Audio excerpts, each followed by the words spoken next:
everybody, and welcome to the newest indoor adventure in the Four Keeps Advent Part 11. Today is November 11th, 2019, and you are loved. I forgot what year it was for a hot minute. I wanted to say 2011 because it's 11s across the board, and hey, guess what? It's Veterans Day. So if you are a veteran or you know a veteran, tell them thanks. I think it's important. Let them know they are loved too, because that is also incredibly important information to know. Oh my god, they're quirky bits. Anyways, we do this show Monday, Tuesday, and Thursday at 5:30 p.m. Pacific Standard Time here at twitch.tv/indoor adventures. I don't know why this is so hard for me today, but if this is your first time checking out the show, consider going to youtube.com/indoor adventures, where we have all of the VODs posted up of every single one of our games.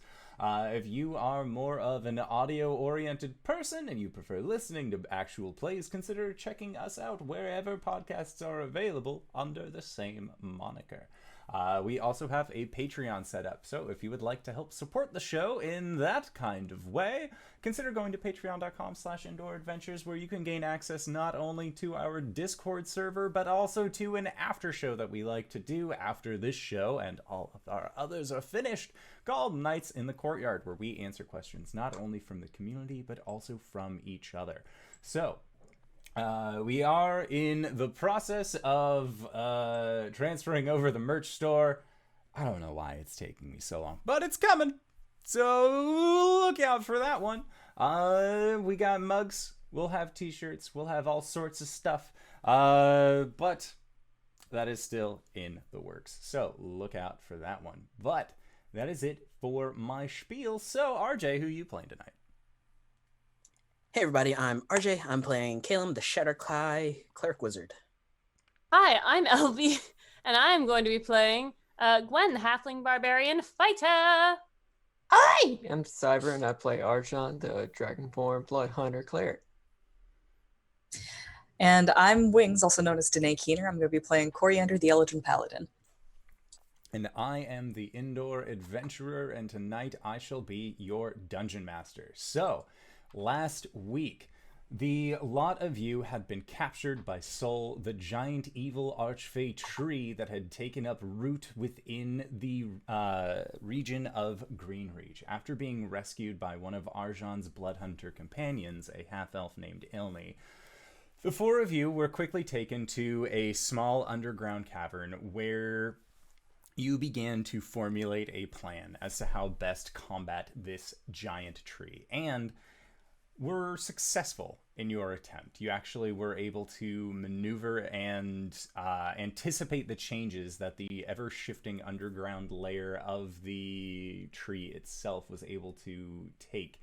And upon defeating a furbolg who had been possessed by this tree, you were able to shatter the tree's heart, revealing the spirit of spring that Cori was able to gather once more into herself, but not before a very tumultuous fight in which Caelum and Cori were both respectively sent back to their home planes for what felt like minutes at a time, but were actually incredibly short spans of seconds.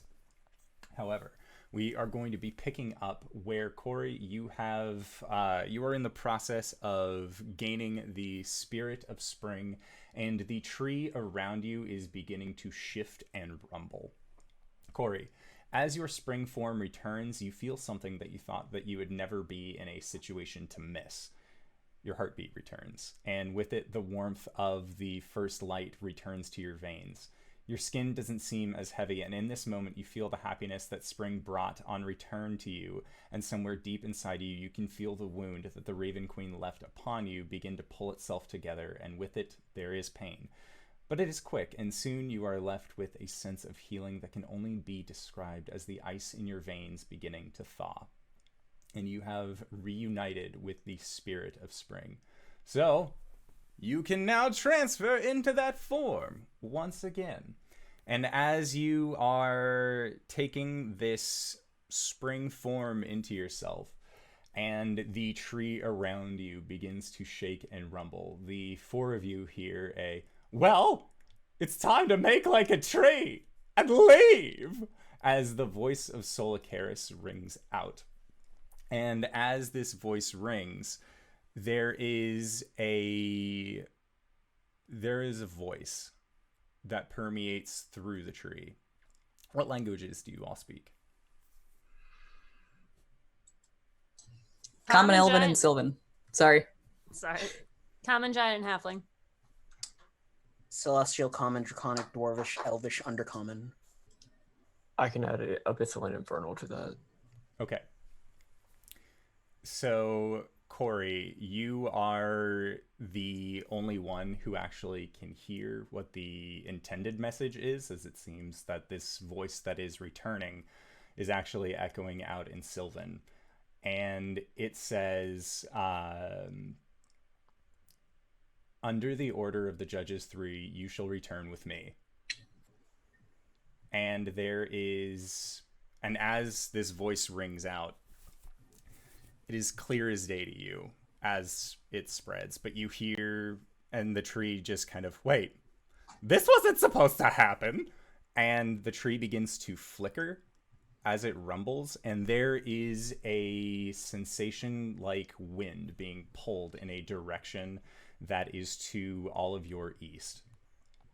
And after about 6 seconds or so, the tree is gone. And you are standing in a small crater with this passed out Firbolg. And looking up at the lip of the crater, you see the figure of a half-elf blood hunter holding what looks to be a bottle in their hand.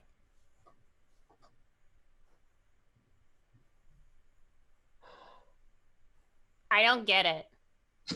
But good timing. And Ilni just waves her hand over her head as she puts this bottle to her side and just, "Are you all right?" Yeah? We're alive. Caelum tries to raise a hand, and there's that jolt of pain, and he just flops forward. Oh, Jesus. One's gonna go lift him over her head. Just his torso. I'm gonna pick the Firbolg up. He's fairly heavy, but you are rather large and have a good center. Like, you know how to lift things. And this Firbolg definitely looks worse for wear at this point, but their face is that of one of peace, as they are currently passed out, so there's really no emotional betrayal, and you can see that they sort of just have a resting smile on their face. Can we exit the crater? Yes, you can. And as you do, and you get to the top of this crater, you can see that this area that was this kind of balmy spring circle around where the tree was is now beginning to have snow lightly fall onto it. It seems like for whatever reason the tree was actually able to defend itself against this winter. Cori's going to approach Caelum and give him 25 points of lay on hands. Gwen does that. And Gwen, help me get my armor off. Caelum. Yes. She starts undoing his stuff. Okay. So that'll take Pants about too, or 10 minutes to get you out of your armor. Does the pain subside, or does it still hurt? The lay on hands definitely help with the overall pain, but there is still a generalized discomfort. And Gwen, as you are finishing taking off Caelum's armor, you can see that while he does have these feathers that are along his shoulders and are coming down his back, you can see that they are beginning to grow in various other places as well. And as you look, you are seeing them actually growing out of the scars that are along his back. oh, dude, second puberty hits you like a fucking tree. Am I allowed to laugh now? Yes? Were you? Okay. Oh, yeah.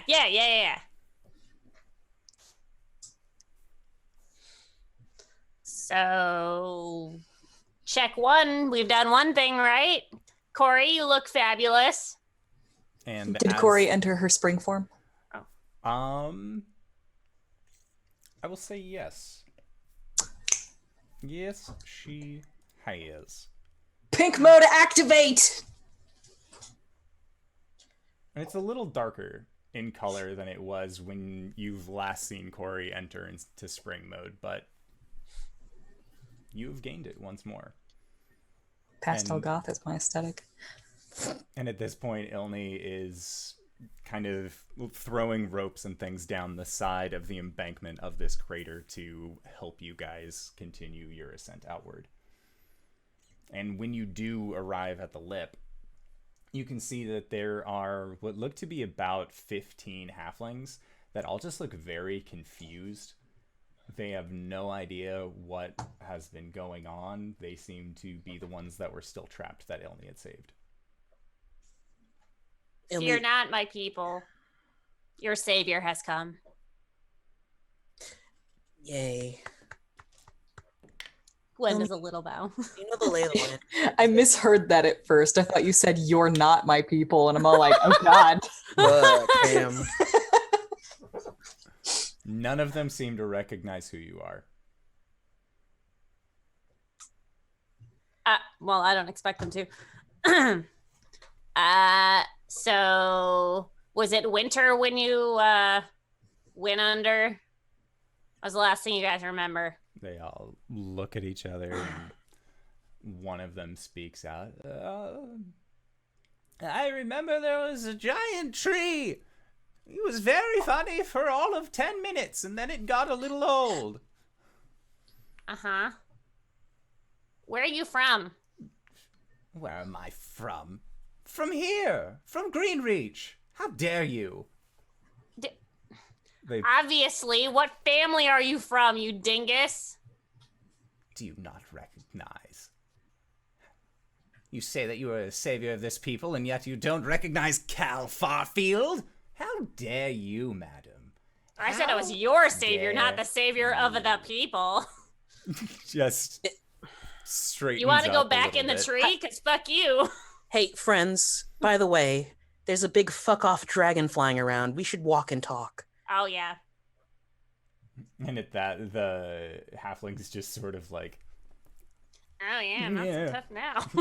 Starts walking. As soon as the dragon is mentioned, they just... And then all begin to make their way with you. Do that again. No! Someone clip that, please. It's from me later. What? God. He's right. Our job isn't done here yet.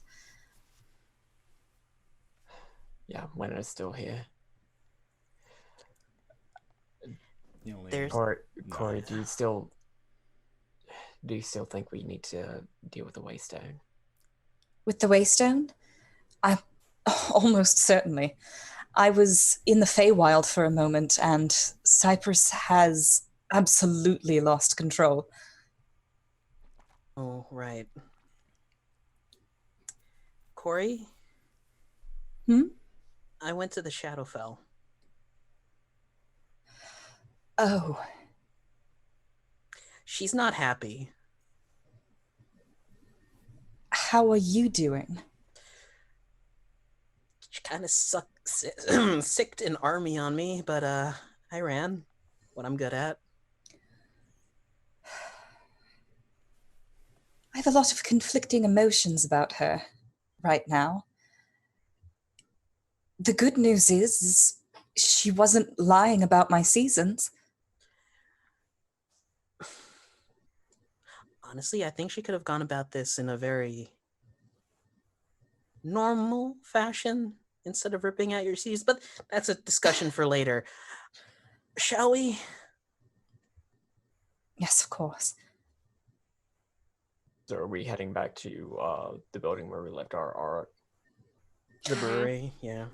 Oh, I'm gonna try to rouse Fig. Okay. Are you waiting? I guess once we get back to the brewery. So once you get back to the brewery, the halflings that are with you, they thank you. It seems like Cal, even though he was a little quick-tongued, does actually give you a very heartfelt thanks upon realizing what it was that the tree was actually doing. And they are all going to make their way to the burrows beneath Greenreach to stay as protected as they possibly can. And do we think it's safe for them to go by themselves? You do not think that it is safe for them to go by themselves, and Ilni doesn't think that it's safe for them to go by themselves. So you see her actually make a very quick contract between the surviving members of these halflings, and they are going to then hire her for a quick escort. And she says that I've come to know these lands at least well enough. I'll find you. All right.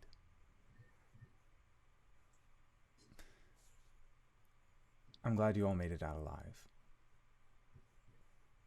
And she gives you a curt bow and then turns around with the halflings, and they begin to make their way away from this location.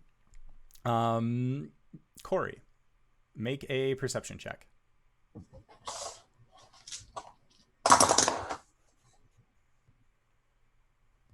A 12. Okay. Yeah.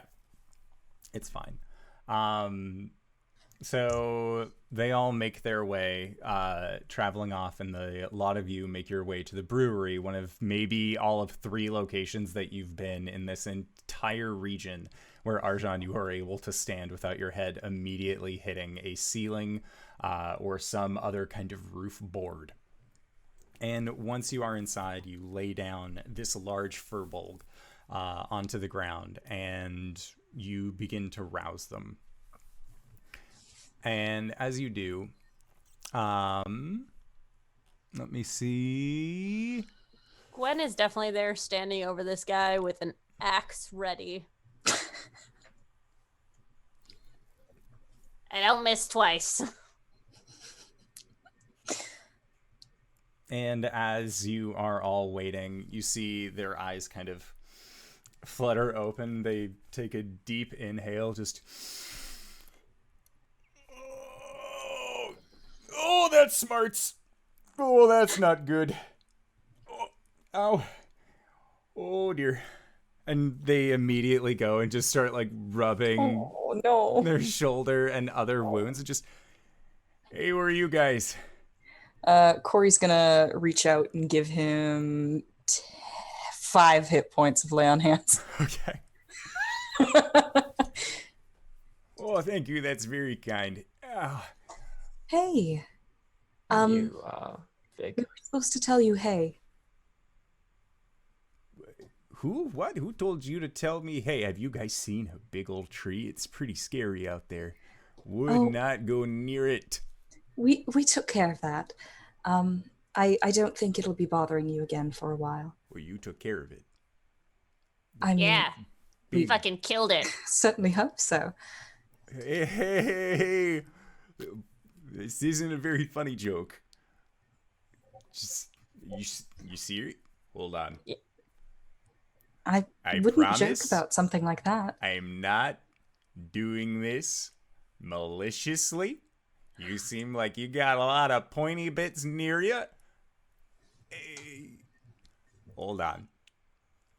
And Fig points a hand towards the open door and goes, in bless. And looks at their hand again. Oh, you actually did it.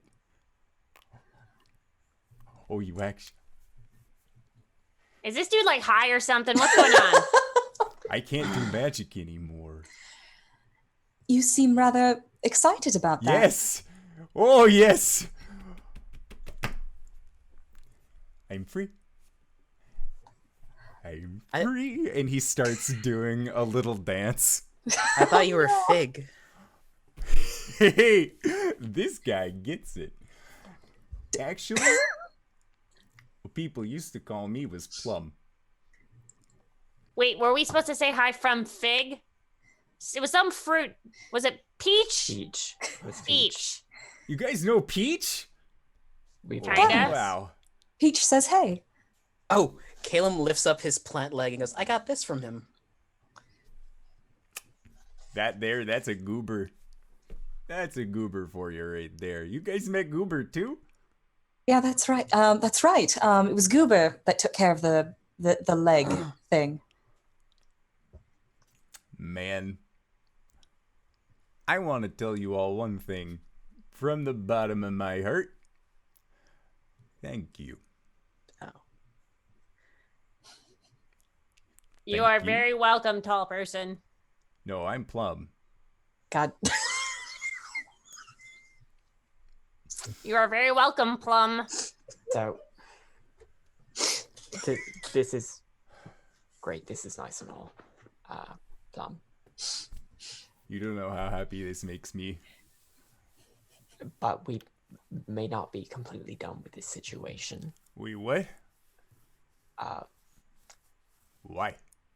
Because we're still dealing with the threat of a whole bunch of Winter Fae here. Do you know anything about that?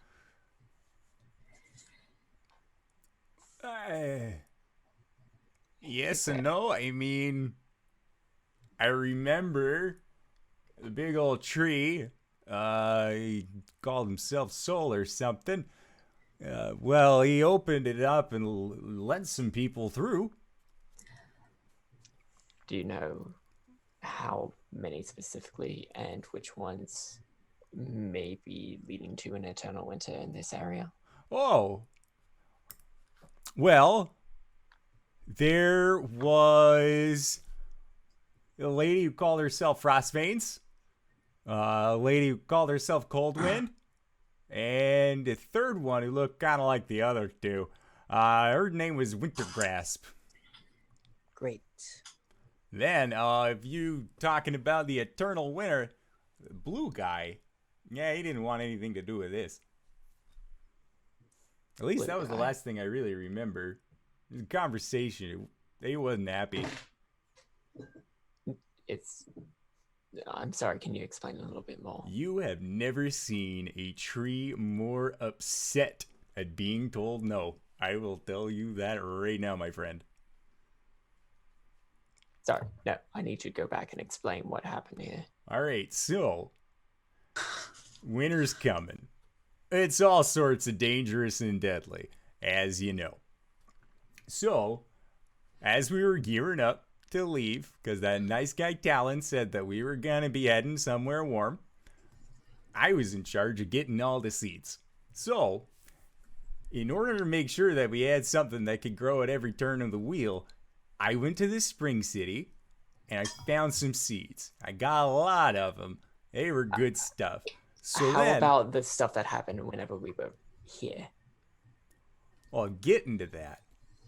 So, then a bird brought me a fig seed and said, hey, can you take this with you on your journey? Honestly, I should have thought about it a little bit more. Mama Bean always said never accept gifts from strange birds, but I was in a hurry. So I figured it would be okay. And so I took the seed with me. But when we got to the material plane, that's when the seed said that it wanted to go north. And I didn't really think anything of it until we had been walking for a while. And then, well, by then it was a little too late. So that's when, as I was walking, I met this really short fella, kind of looked like you. And he points over towards you, Gwen.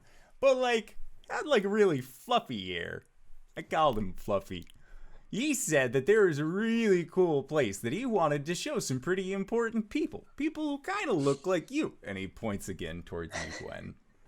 And so, well, the seed said it wanted to go where that place was. So I figured it couldn't be that hard to at least look. So then we went. I planted the seed because that's where the seed said it wanted to be planted.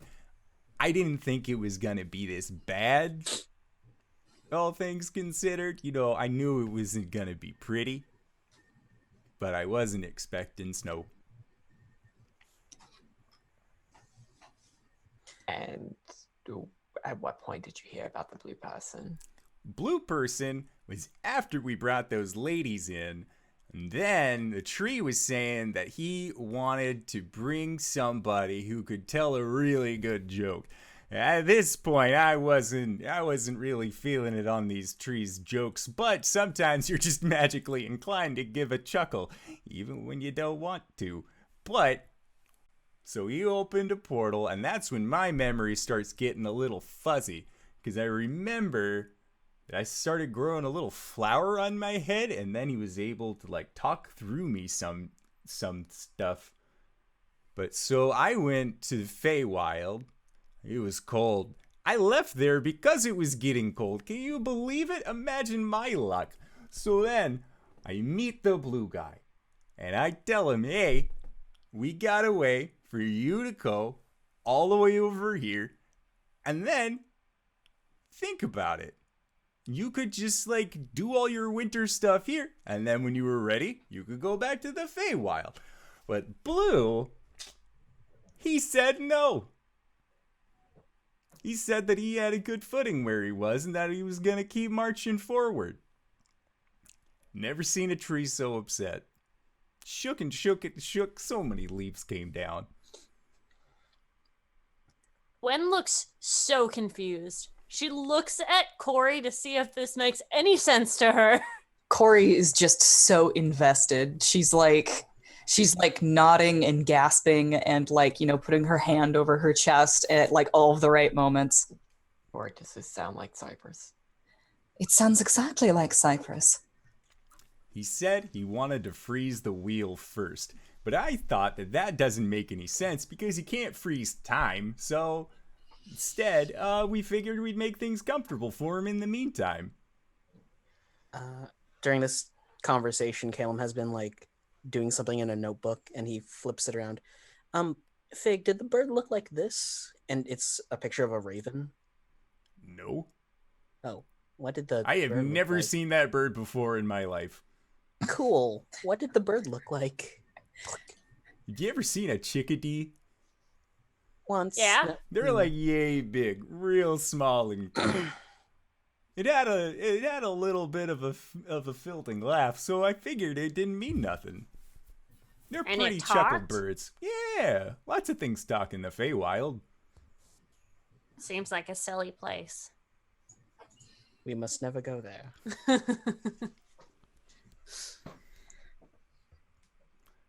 What I don't Cool. understand is why did Sol want Cypress in the natural plane? Well, the way he thought of it was, if I remember correctly, he was gonna use this as a foothold in order to get strong enough to fight the Fey. Because all the strong ones were running away, and that would only leave the weak and stupid ones. The tree? What? The tree wanted to fight everyone? Oh, a tree wanted everyone to realize that you couldn't escape winter. Right. Okay. Awfully pessimistic.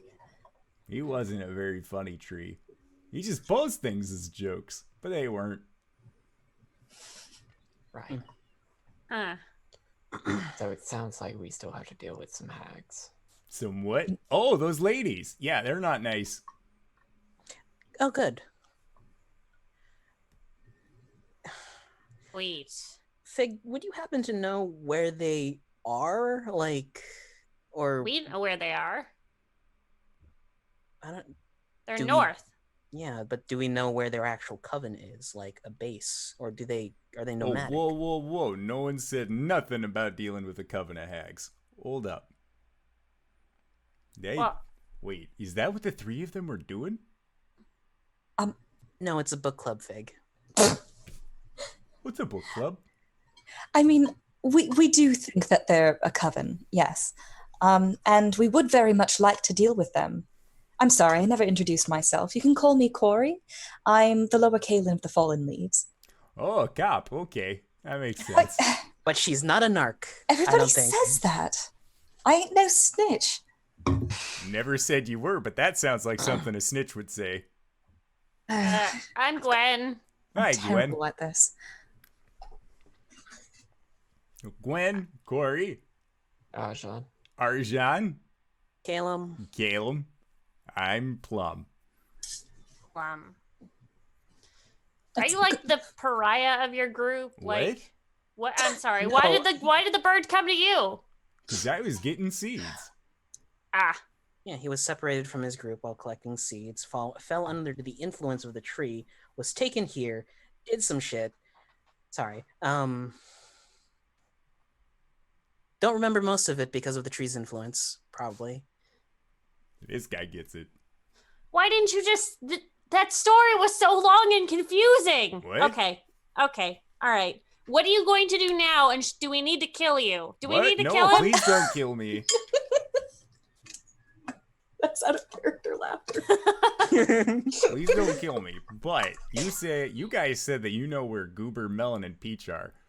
Yeah. If you The see him, can you say Hololocks. hey? No. Why? We might not. Because We might not be there for a while. They're in the Hololocks. It's a few days south of here. I'll pull out my Oh. map and put it on the floor and point to where we are and drag a finger to where the Hololocks is. Oh, that's where I came from. Yeah. Well, not came from. That's pretty far away. Did you only come here because the seed told you to? Yeah. So what do you want to do now? I don't know. I was really only good for a few things. Most of it was just growing things. He's kind of a gardener. It looks like it's going to be pretty hard to grow things here for now. Not if you put your mind to it. You can I grow mean- all sorts of stuff. Yeah, potatoes, hardy tubers. I'm This sure guy it'll be- knows. I'm sure it'll be better once we deal with the Fae. Yeah. So What are we gonna do about the localized blizzards? kill the hags. rest up and track some hags. All right. We should get your friend back, Arjan. She seemed like she was down for a fight. I mean, it seemed to me like she was protecting the rest of the halflings. That's I mean, what we're it doing sounded that like. too. I mean, yes, but we're gonna go down to take care of the issue while she makes sure that nothing digs down into the burrows and kills them. All right. So we need to go to sleep. Unless you think that you're in a condition to go now, because to be honest, I wasn't feeling great at the end of that fight. That's all right. I know you I guys can- need sleep. I can take first watch. Me too. I Are could- you sticking around, Duder? Me? I have nowhere else to go. You said that they're south, but it's cold out there. There's also a lot of snowmen between us and them. What's a That's- snowman? Oh, It's a winter thing. Oh, I don't like those. Anything winter, bad. It's not good. They're nice So- when they're not animated. When you can't do magic, you can't do magic now, right? I don't think so. Can you do anything else? I could. I think I was good with a glaive. If you have a spear or something, it might have just been the tree making me good at it, though, so I'm not really too sure. Could I possibly find a pitchfork in this brewery? Oh, yeah. Okay. I, I'll give that to Plum. Okay, whoa. Let's not arm him just yet, all right? Oh, thank you. Well, why not? Plum, try to. His name is Plum, right? Yes. Try to hit me. Okay. That's a 19. Yep, that'll hit. How good is his form, and how much damage do I take? Arjan, you could have just made him do Take a couple. 6 points of piercing damage. That's fine. Thank you, Cori. I'm so glad he has a weapon now. He asked. I would like to have on the record, he asked me to do this. I did. How was his form looking? Make an insight check. Does he look like he is proficient with this thing? Insight, 22. He looks like he knows how to use a polearm. Okay. I don't think it was just. I don't think it was just a tree. I think you know how to use this. Well, that's good. I'm going to touch Arjan's back and heal him for 6 points of. Oh, hey, 6 points of HP. Hey, now I'm back up to 16 hit points. All right, you Cori's, guys. Corey's going to approach with our animal companions. Plum, this is Cybra and Rumble Thunder. Hi there.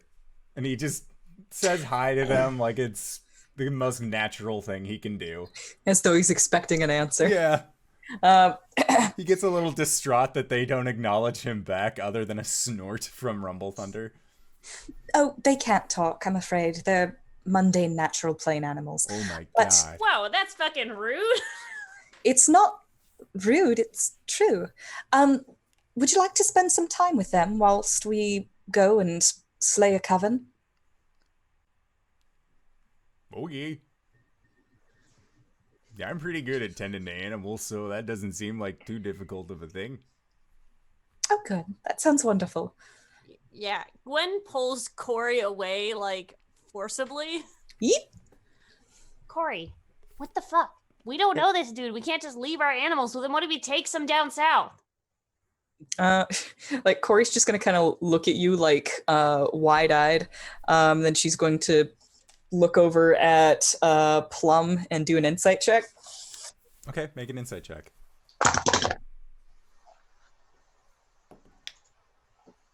Hmm. 18. With an 18, you look over and you see Plum, big smile on his face, goes over to Rumble Thunder and says, "Why there, Rumble T? I'm gonna be your new friend." And he goes to try and put his forehead against Rumble Thunder's forehead. And you can see that Rumble Thunder's tail is beginning to swish very aggravatedly. And as he gets his head closed, Rumble Thunder snorts and just headbutts him. And you see him grab his head and just, ow! What the hell? What in winter's name is going on? Corey kind of giggles a little bit and looks back at Gwen. He's harmless. He tried to. Were you not there when he was trying to kill us? Mean beastie. I was there. He was under Soul's control. So you think? I'm gonna truly cast Yes, so I think. detect magic on him to see if there's any lingering after effects. Okay. The only magic that seems to be coming off of Plum at this point is the innate magical abilities that he still seems to keep from just racial feats. Well, I don't think he's being controlled anymore. I don't sense anything off of him besides what he can do innately. You can't be held responsible for what you've been magically compelled to do. Gwen looks between both of them. Fine, but I'm watching him. He points to himself, was possessed by a ghost. Yeah, but I knew you before that.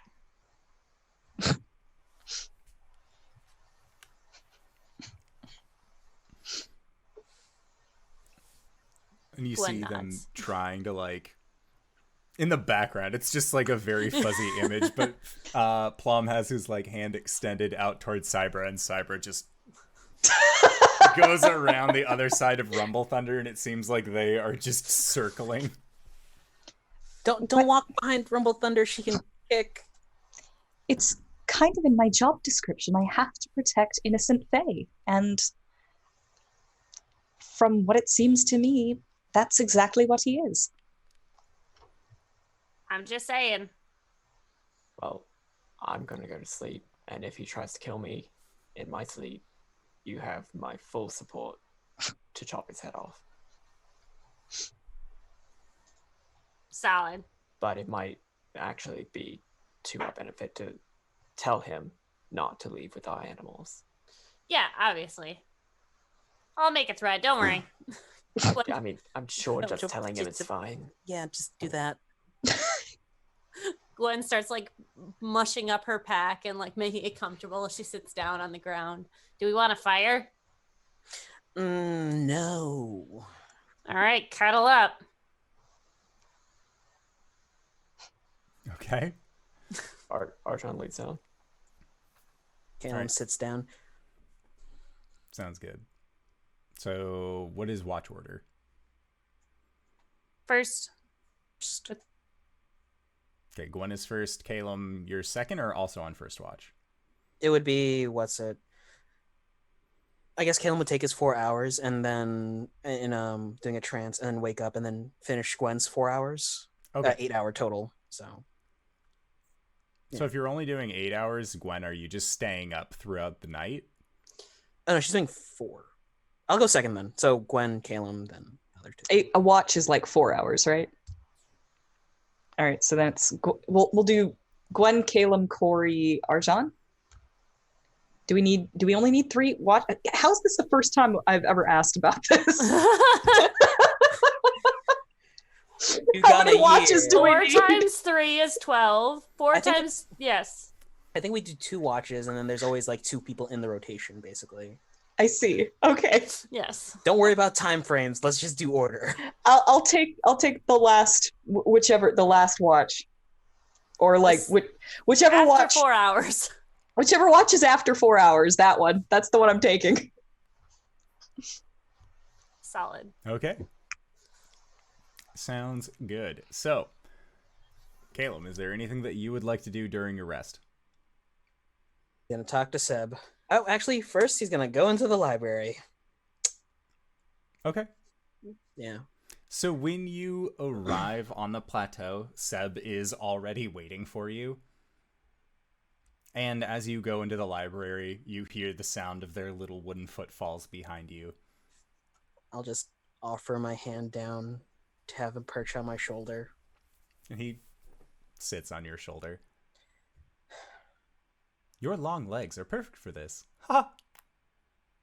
Thanks, Seb. Well, I have some questions for you, and I also have to talk to Saloon, so this will be... At least I won't have to repeat myself. And the little figure just nods. He goes up to the Book of Saloon, and he just says, "You don't have to respond, but today I went to the Shadowfell, and she didn't seem very happy with me. But I tried my best, and I kept her safe, and her being the shield." And there is a pause. And then you don't feel like there is going to be a response. That's fine. What is the shield, last one?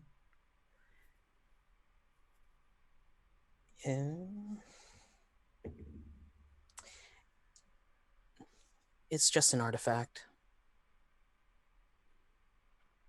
And Seb just seems to nod. Why is she so intent on watching this library? Why is she so intent on trying to bring me back to the fold? When I went to the Shadowfell, she sent a lot of people after me. Were those Shatter Kai? They were all wearing masks and armor. You have been blessed? You went to the Gloom Lost One? Briefly. Twice briefly.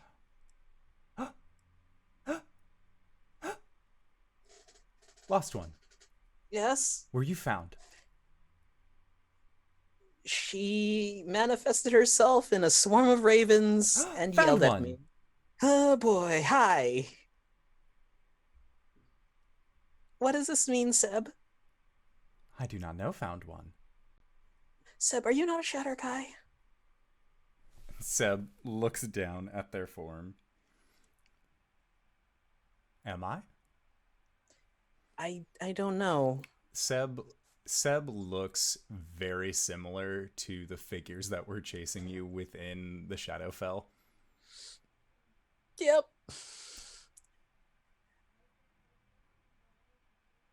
Is that your name for us? That's what the people on the Prime Material call you, I guess. We have a name. Ha ha! We have a name. How do you not know this? I am new. I was a bird. And then you made me this. I have hands. Ha ha! Ha ha! Are you a Shadarkai?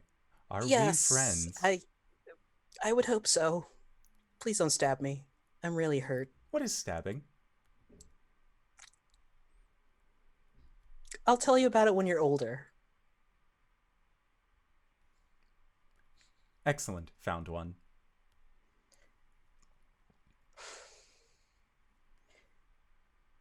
Seb, I'm going to try something later. Please don't freak out my friends. Of course, found one. Okay. Wait, you were tasked to watch this place. How do you contact her? What do you mean? The Is it common to have a direct line? Do all Shadarkai speak with the Queen? I don't know. I do not believe so. I have not heard her glorious voice yet. Only yours. Ha ha!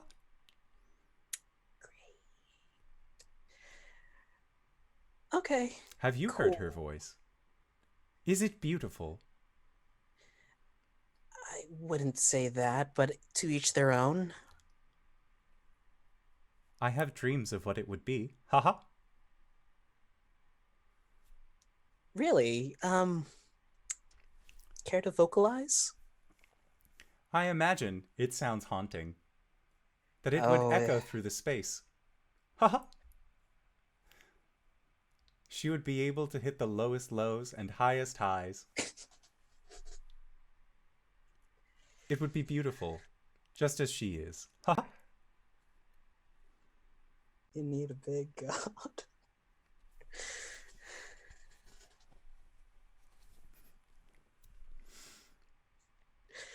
Great. When you meet her Well- again, will you bring me with you? Oh, I don't know. That was a very spur of the moment. Like, we were fighting something, and suddenly I found myself on the plane. Well, do you plan on meeting her again? Remains to be seen. I figure sooner or later we'll find our way there, but for now, no. As it is, found one. Cool. Can you still speak with your kin? I may try. I do not know. I'll take him off my shoulder and hold him like a teddy bear as I walk outside and lock the door. And their little legs just kind of swing back and forth as you continue to walk out with them. I have never been held in such a manner, found one. Oh, is it uncomfortable? Your hands are warm. Haha. No, they're not. These hands are cold. Cool. I'll motion for a raven to come down and see if they can converse. Make an animal handling check. Now's the time. Oh, I already have a +3 on this. 18. Okay. As you call out to a raven, one does swoop down and then land onto your forearm. As there is no fucking way a raven can land on a single finger. They are too big of birds. They're too fucking big. They're corvids. Sure. Talk. Hey, so have at you, I guess.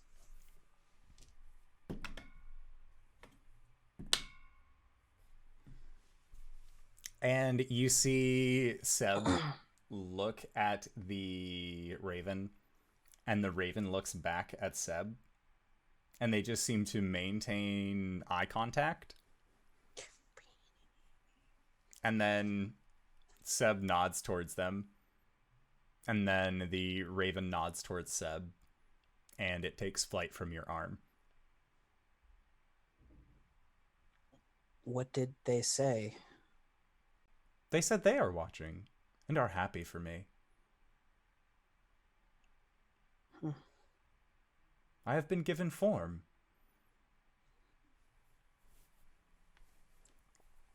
Would the rest of them want to be given form? Would this be your blessing? It wouldn't be a blessing, just a gift. I don't know. If that is your wish. I'll consider it. And Seb just nods towards you. Well, it's about time for me to leave, but I guess I'll be seeing you soon. He'll put Seb down. And Seb just bows towards you. I look forward to it. Haha. Small wave, and he wakes up. Okay. Sounds good. Arjan.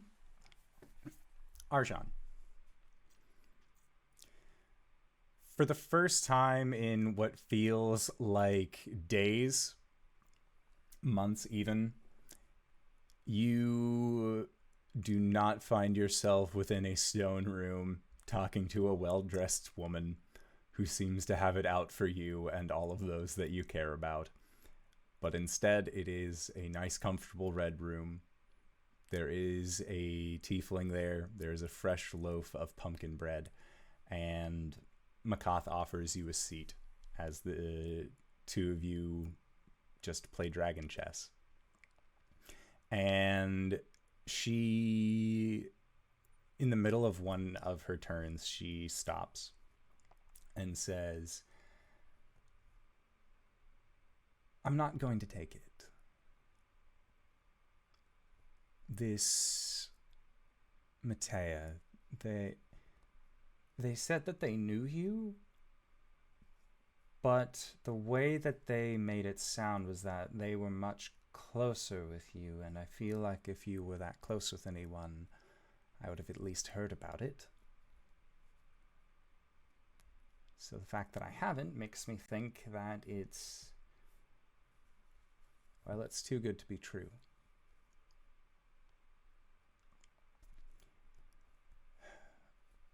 It just didn't add up. Do you know who they would be? Should I be afraid of this person?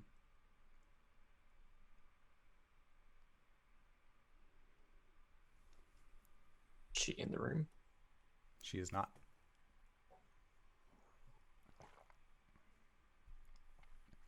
Yes. And at that, Makath stops.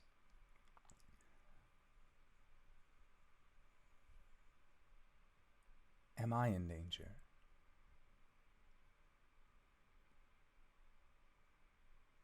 Yes.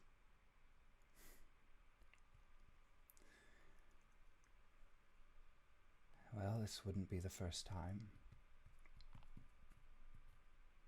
But I'm just going to keep doing what I've always done. My best.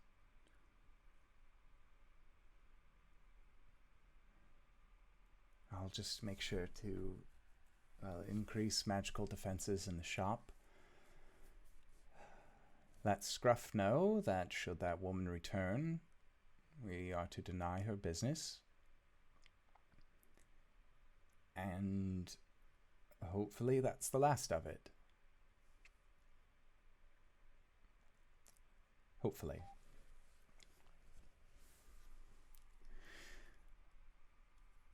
It does make you kind of wonder, though.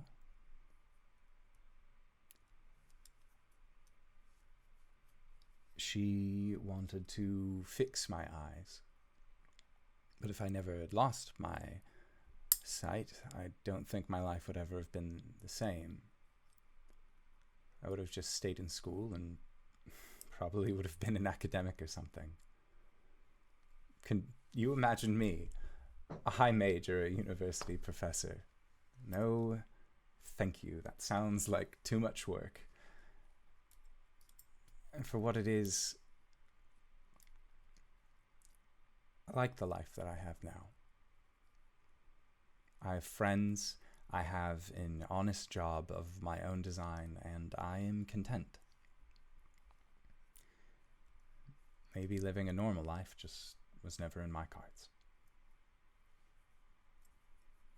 That's a very good way of looking at it. I've had a lot of time to think about what might have happened, what might have been. Not just moving from Shroudport, but since I left Asgore.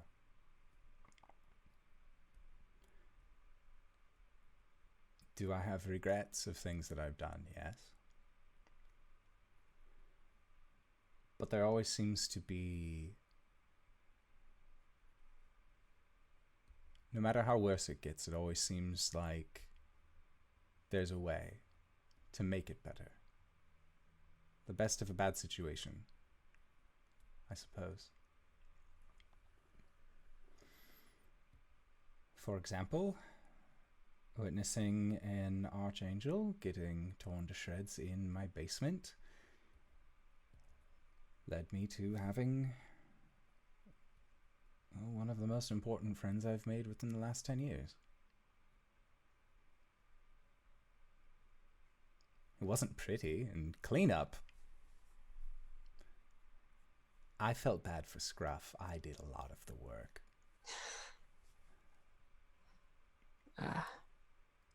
But through that I met you.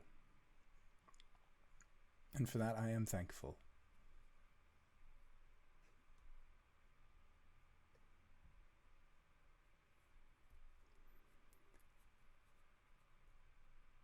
And thank you. I would rather know if my life is in danger than be led into a false sense of security. So thank you for not sparing a detail on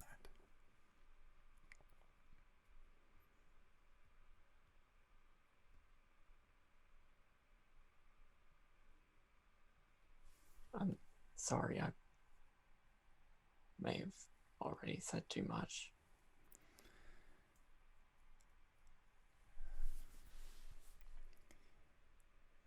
Ajahn, to worry about what you have said and what you could have said, instead of thinking about what you're going to say, about what you're going to do. Are you researching your own past? No, I'm having it more foisted on me. Well, if you're not researching your own past, then there's no point in dwelling on it.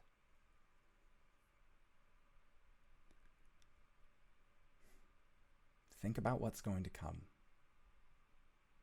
Think about what's ahead and what you can do to achieve that. Because just focusing on the mistakes that you've made in the past, those are just anchors for yourself. But what if what's ahead terrifies me? Then you're smart. If what's ahead terrifies you, then that means that you have an ounce of self-preservation that I seem to be lacking. To be afraid of what's in front of you is healthy and normal.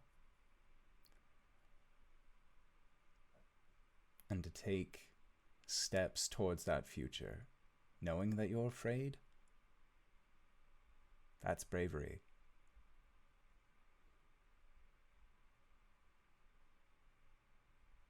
You aren't scared.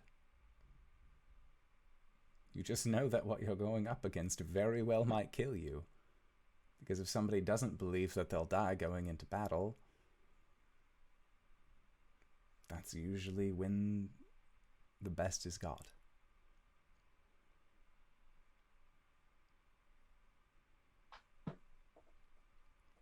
And he'll just nod.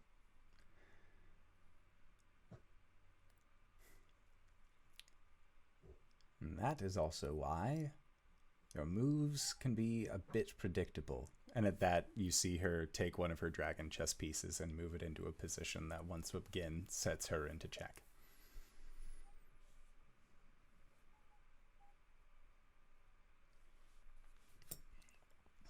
I guess I've just been off kilter for a while. Well, is there anything I can do to help right you?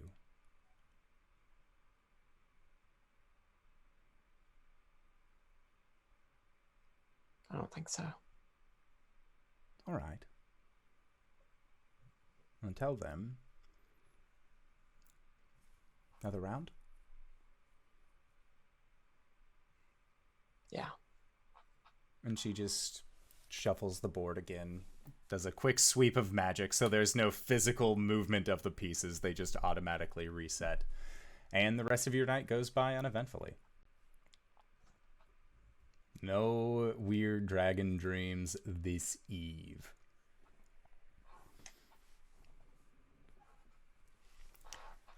And Cori, try as you might, you are still finding it very hard to actually meditate. It seems like there are pieces of your revenant form that are still bleeding over. That's fine. It's a step in the right direction, at least. Okay. And it is during the final watch that Ilni eventually makes their way back. And at this point, Cori, you are the only one who's up. And they are kind of standing in the loading bay area of the brewery and notice you. And actually make a motion for you to come over. Cori will kind of look around at the rest of the group. Is everybody else asleep and or trancing? At this point, yes. All right. She'll get up and approach. And Ilni says, so, you said you were a Caelum? Lower Caelum. I would like to apologize for not being as honest as I should. What's wrong? And Ilni takes a breath and says, Nimue. And then you hear her pronounce it backwards. And as she does, there is a moment where you understand her patron Nimue. As she speaks it, you hear it in Sylvan as the one I am.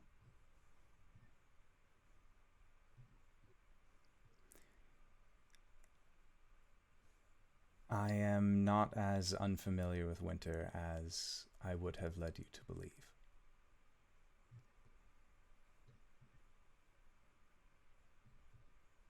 Who exactly are you? And she kind of smiles and looks up at you and says, Caelums are the forces on the streets.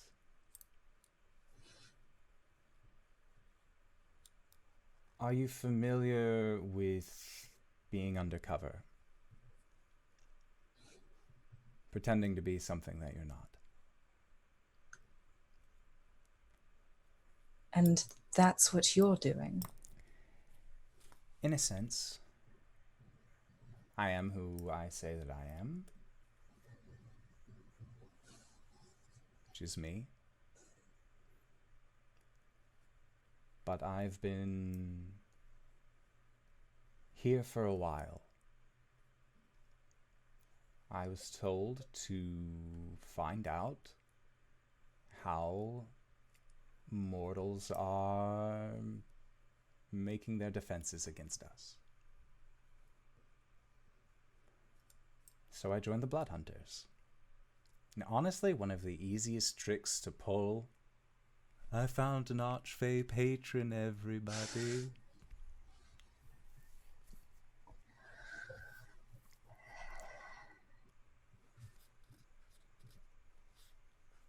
So there wasn't an Ilni before you. Just shakes their head. I was always Ilni. Just as I am Nimue.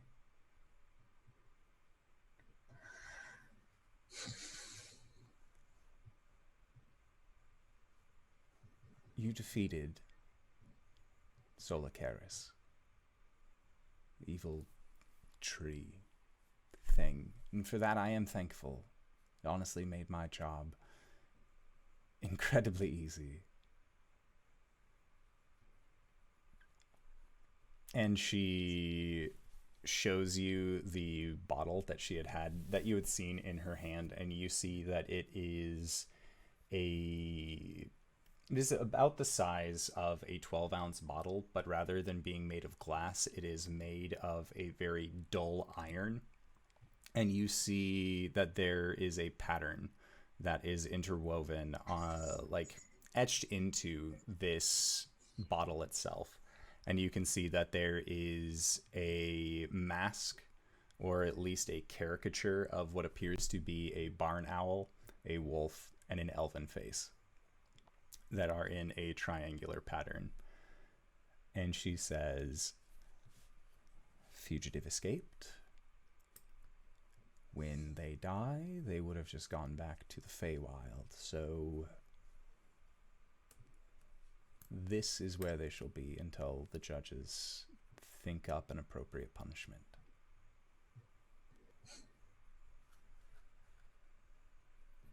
You keep saying that you're a lower Caelum. I don't see it.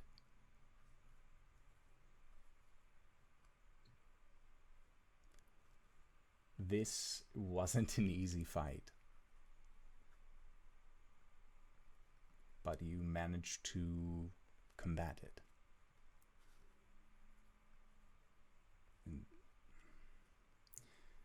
So, I'm willing to give you my support.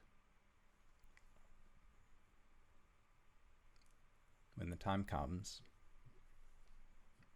and they decide who the new Caelum is to be, you at least have somebody on the inside rooting for you.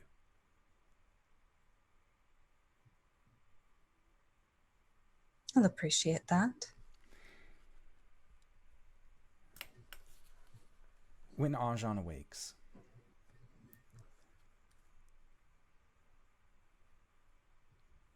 tell him I'm sorry.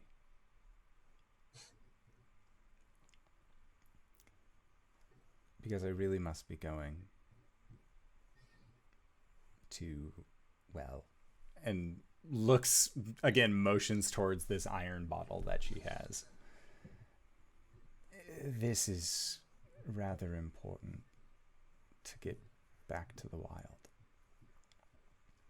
It certainly is. But you completed my contract. Go to Sirt's Hellier.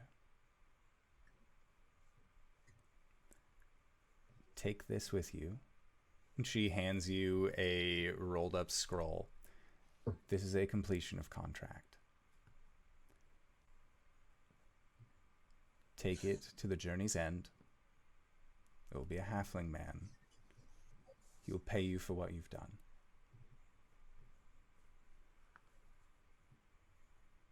Let him know that his people are safe.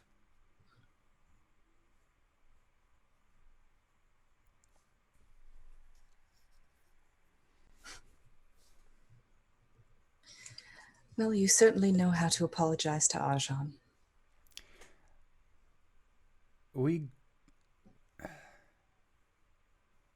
I would say that we grew up together, but yes and no.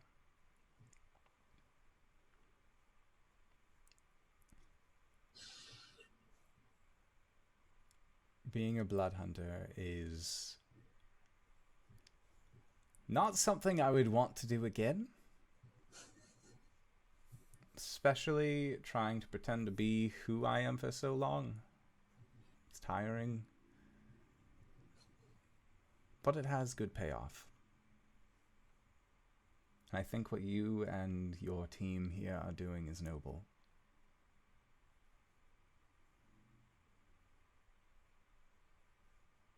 So thank you.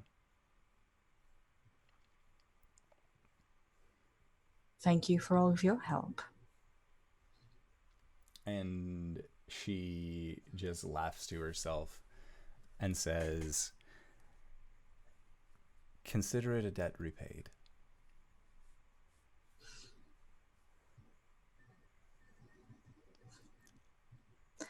Arjan was kind to me when others weren't. This is my kindness back. You do realize I'm going to tell him the truth about you. If you must. There are no secrets among us. I suppose not. It was nice meeting you, Coriander. It's nice meeting you too. And please, call me Cori. And she smirks at that and then gives you a bow. And you watch as she just begins to turn and walk out into the snow. I'm going to watch her go. And then I'm going to take that order, just kind of hold it, and I'm going to sit next to my friends and just wait for them to wake up. All right. And that is where we shall go into our break for the evening. So I would like to say thank you to everybody who decided to stop by and join us for this wonderful game of Dungeon and Dragon. We are going to try and be back in 5 to 10 minutes. So don't go no place unless it is to grab a food, grab a drink, grab a friend, or possibly go to bit.ly/adventure merch. And, oh, right. Never mind. And wait. In anticipation of all the cool stuff that'll be there soon. All right. We'll see you guys shortly. All right, everybody. Bye-bye. do kitten shark do do do do kitten shark do do do do kitten shark. Oh my god, it's so cute. I'm sorry, baby. Oh my god, I'm dying. That's a good boy. That was very good. Thank you. That was so cute. Hello, everybody, and welcome back. Audiocast, you just missed a cat wearing a shark hoodie, so I hope you're happy with yourselves. You can catch us live at 5:30 p.m. Monday, Tuesdays, and Thursdays. So, last we left off, everyone is now stirring, waking up. Fig fell asleep next to Rumble Thunder, but Rumble Thunder did not, or Plum fell asleep next to Rumble Thunder, but Rumble Thunder was not having it. But Cori, you are there as all of your friends kind of stir to awakenedness. Stephen, what happens when Corianders spends a long rest in her spring form? Yes. When Corianders, as an updated feature for the spring form of Ladrin, when Cori spends a long rest in a particular place, all flowers within a 15-foot radius begin to bloom, and the weather becomes comfortable. The weather and temperature in that 15-foot radius. So when the rest of you wake up, it's actually rather nice. It's like weirdly nice for how cold it is outside, with the fact that you have this large open door that is the loading dock. I imagine there's like grass like growing up between the floorboards, and there's like flowers dotted everywhere. There's flowers growing up through the floorboards as it's forcing spring, but there's also like grass growing in the snow. In the footprints that Coriander left from the night before when she was talking to Ilni. Hey, flowers bloom, huh? And I don't get this reference. rain will make the flowers grow? I have a plant leg. Oh no! So Caelum, you wake up no. with definite flowers on your leg. Oh, nights in the courtyard. I can make leg tea now. Say, Stephen, right? I'm gonna write it down. I'll write it down. Flower leg, nights in the courtyard. Does it hurt to pick these flowers off my leg? It pinches Can't a feel the little. leg, or can he? Can he feel the leg? You can feel parts of the leg, and when you pick off the flowers, it pinches a little. It's just like tweezing hairs off. Yeah. God, this is the thing that my mom used to say when it was time to shave her legs. It's time to cut down Keener National Forest. Oh my god. Having met your mother. That also should have been nights in the courtyard, but that's a special one just for you guys. Thank you, mama.DanaeKeener.com. So what we're saying is subscribe to the Patreon for more stuff like this. Hey. It gets better. All right. Anyways. So I'm gonna hold up the bouquet and go, and hand it to Cori. Like, I guess. Does she know where this came from?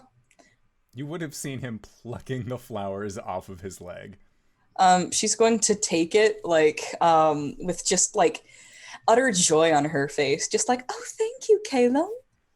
This is really sweet. No problem. That was weird. She's gonna put it in a little vase somewhere. It's about to get weirder. So remember when I told you guys that there are ravens by the Temple of Saloon? In your mind palace. In my mind palace. I've been experimenting a little bit, and I gave one like a humanoid form. Uh-huh. Okay. I'm gonna try to bring him here. Okay. Just Is want to this- make sure it's cool with everyone. Is this something we should be concerned about? Is this something we have to kill? He Thank seems- you, Arjan and Cori, for bringing up both valid arguments in this. Honestly, I don't know yet, but from what I gather, he doesn't have a direct line to her. I see. And it's better if I can watch him than him rooting around up here. while I'm away. Okay. Are there... just, I guess go ahead and see if you can do that. Cool. I'm gonna ritual cast Find Familiar. Okay. So you will be doing that for the next hour. Whilst he's busy with that, Cori's going to take that work order and give it to Arjan. Ilni left last night. She said that we should take this to Journey's End in Sertzelia, and that there's a halfling there that will pay us for the work. Did she say where she was going? I imagine she's going back to the Feywild. What? Ilni wasn't exactly who she said she was.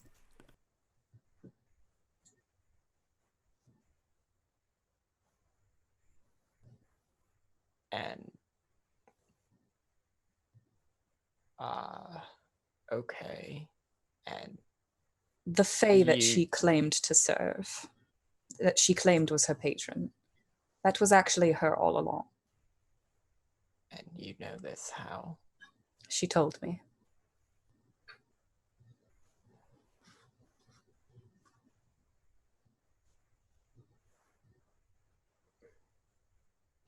Okay. Arjan, I'm sorry. It's fine.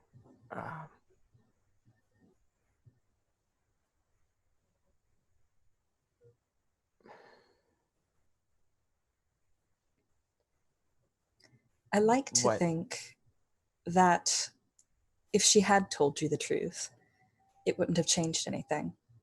That perhaps you still would have been friends.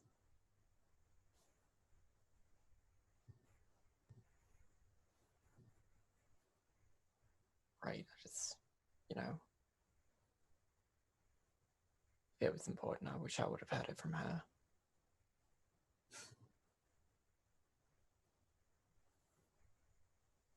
Cori nods.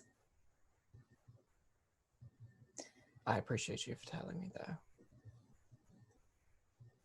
We agreed on no more secrets.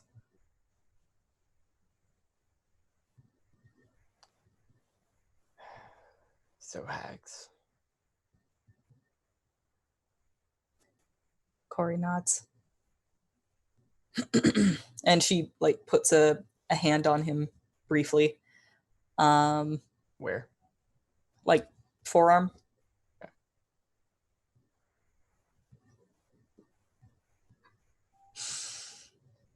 Hags. Do we have any idea where they are? Probably by the Waystone? Yeah, I saw him. Remember did. when I was up in the air? I mean, Don't I didn't see remind them me.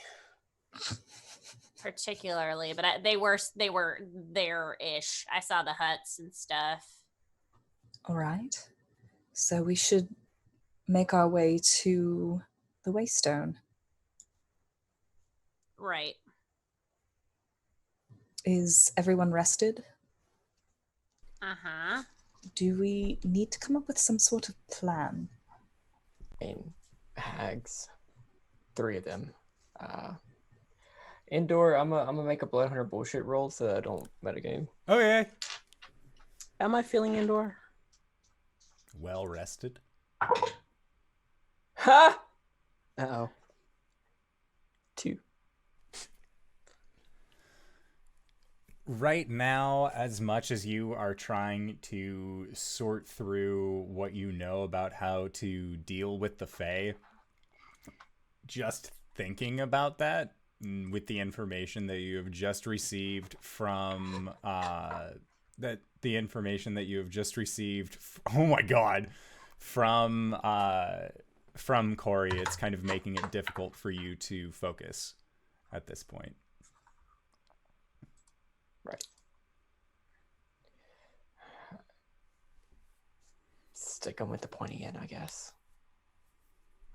This is how we solve all of our problems. Most external problems, yes. Yeah. Sometimes internal problems that become external problems. I She mean, looks at Caelum. Never Acupuncture the can solve a emotional lot. ones. What are they? So acupuncture and bloodletting can solve a lot of problems. And Speaking at this point, I'm gonna roll my blood die. Then 11. And as you bleed into this cup, as you have for months now at this point, you hear a, "Oh my god, why are you doing that?" Oh shit, I forgot you were still here. Where else would I be? I said I was gonna watch your animals. Right. It's just a thing he does. What? You talk to plants, so Oh, that is true. mm-hmm. Yeah. Try not to get eaten by zombies, okay? Wait, what? Well, I Are there... that's pretty clear. What's a zombie? Oh, like animated dead people. Oh, what? That's nuts. I don't want anything to do with those. Can you tell them to go away? I mean, you can tell him to go away. I can? I mean, I can. Wait, Yeah. yeah. No, that's something I can do. Gwen, don't. If he gets this notion in his head, it's better to be safe because if I'll he gets tell the him notion to in his leave. head- No, I meant like stab him. Oh, That's not telling him to go away at all. That's stabbing somebody. Well, you tell them to go away, and if they don't, and they continue coming in and look very, very threatening, like they're about to hurt you. Then I disappear and I run. No, you're taking care of our animals, right? You have lives on the line here. Oh, this is a lot of pressure. oh yeah, Oh, that okay. is. So instead, you shut the doors. Okay. You go into a place where you can't see through the windows, and nobody who is peeking through the windows can see you. Okay. And don't light any fires or anything like that. Why? Keep the lights down because that's how the people can see you in the dark. Oh, what if your animals get cold? Then They can handle it. yeah, they can huddle together. Okay. I'll do my best to give them a nice, reassuring, warm hug. Oh yeah, that'll go great. All right, guys, let's go. If I don my armor, do I feel that uncomfortability? It's just there at this point. Did you ever pop your mini-me into existence? Probably. He was working on it. Yeah. I was working on it. And at the end of the hour, the incense that you used to perform this ritual, Caelum, is expired. And as the smoke kind of billows up, you see it hangs in the air and then flattens down onto the ground. And from the center of it, you see a figure rising head first, kind of tilted down, wearing this kind of larger black hat that has what looks to be a tiny porcelain mask over their face to hide their feature. And they have a small cloak of raven feathers around the sides. And as it emerges, it looks up towards you and then gives you a tiny wave. Is this human-sized or? No, it is about... I would say that it stands roughly at about a foot tall. So, Third of Gwen. so like a sprite-ish. Yes. I was going to say 1/4 scale, but that doesn't mean anything to anybody who doesn't make Gundam models. So Yeah. Twice this. yep. Actually, probably closer to about that size. Oh, this is 6 inches. Yeah. So like, let's say 8 inches tops. Okay. Hi, little thing. Divine sense. Oh god. Sorry. Okay. Fae Feet Undead Celestial. Yeah. You get a little bit of Fae. As you know that most Find Familiars are of Fae origin.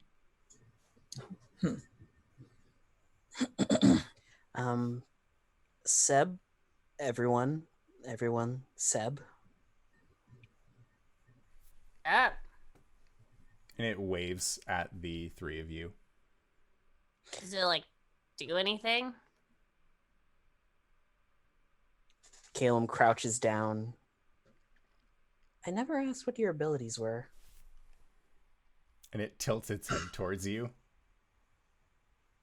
And then you see its shoulders kind of motion up and down like it is laughing. And Caelum, you hear inside your own head, what abilities should I have? Haha. Well, since you used to be a raven, maybe flight, something that'll help us scout the area. And it looks towards you and nods. And then you see it take 2 steps forward, and the cloak of raven wings cloak of raven feathers that it wears begins to billow, and you see it just kind of come off of the ground and begin to flutter. Huh. Well, this is going to be a neat learning experience for everyone.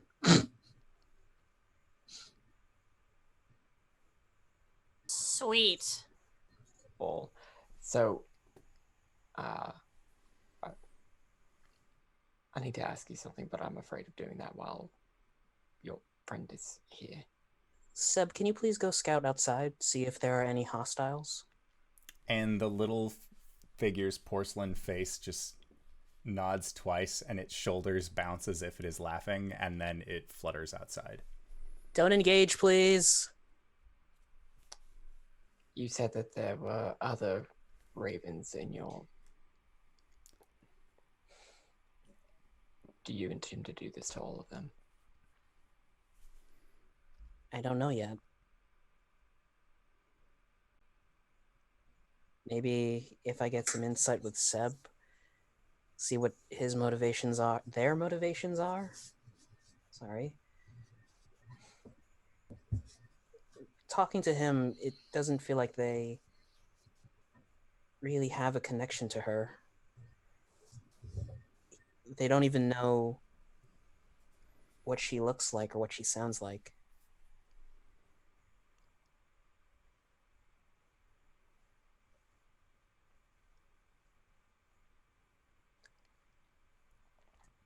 I mean,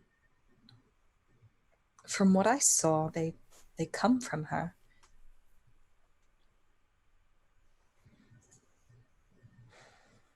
Can you... Whenever you had Moonin, you could see through his eyes, right? Yeah. Can you do that through him? Caelum will raise up his hand to like grab the nearest person just in case they want to move, and he will focus to try and see into Seb's eyes. And you can. Looking around, you see they are floating outside, and then they look around, and then they drop into the snow, and you see them bring out their tiny little wooden hands and begin just kind of like touching it and moving it. And you see no, that's adorable. scoops it up, and you see that the hand jostles up and down like it is laughing. Oh no! And it smushes the snow against its face. I think this is their first time seeing snow. Oh, okay, but you can see through him, right? Yes, he's there currently face planting in the snow. Seb? I think where I was going with this is, what if the Raven Queen can do that through them, even without them knowing? You bring up a very good point. Kill it? No. Oh. I'll have to...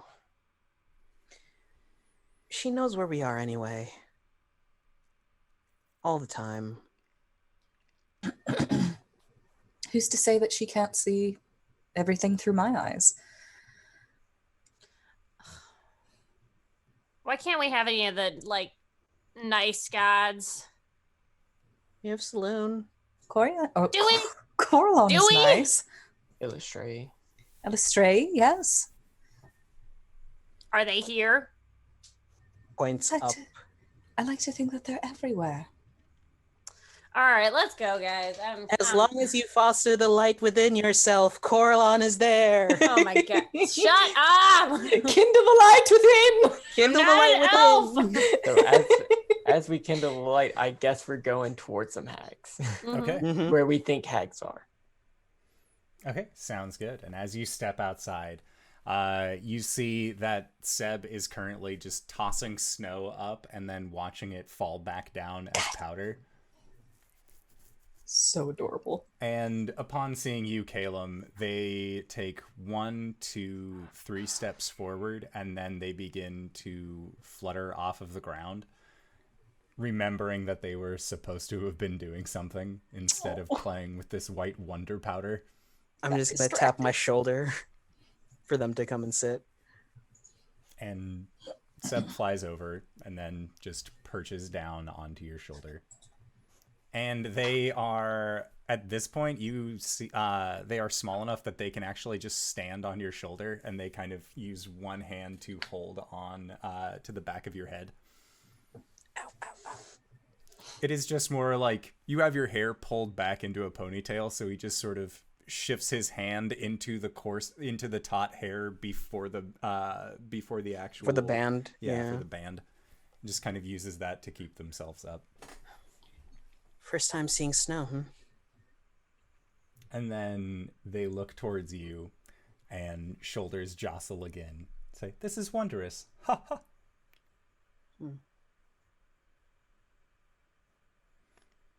And as you all are making your way towards where you believe these hags to be, you can see that there is a storm front that is making its way towards you. And I would like you all to make perception checks.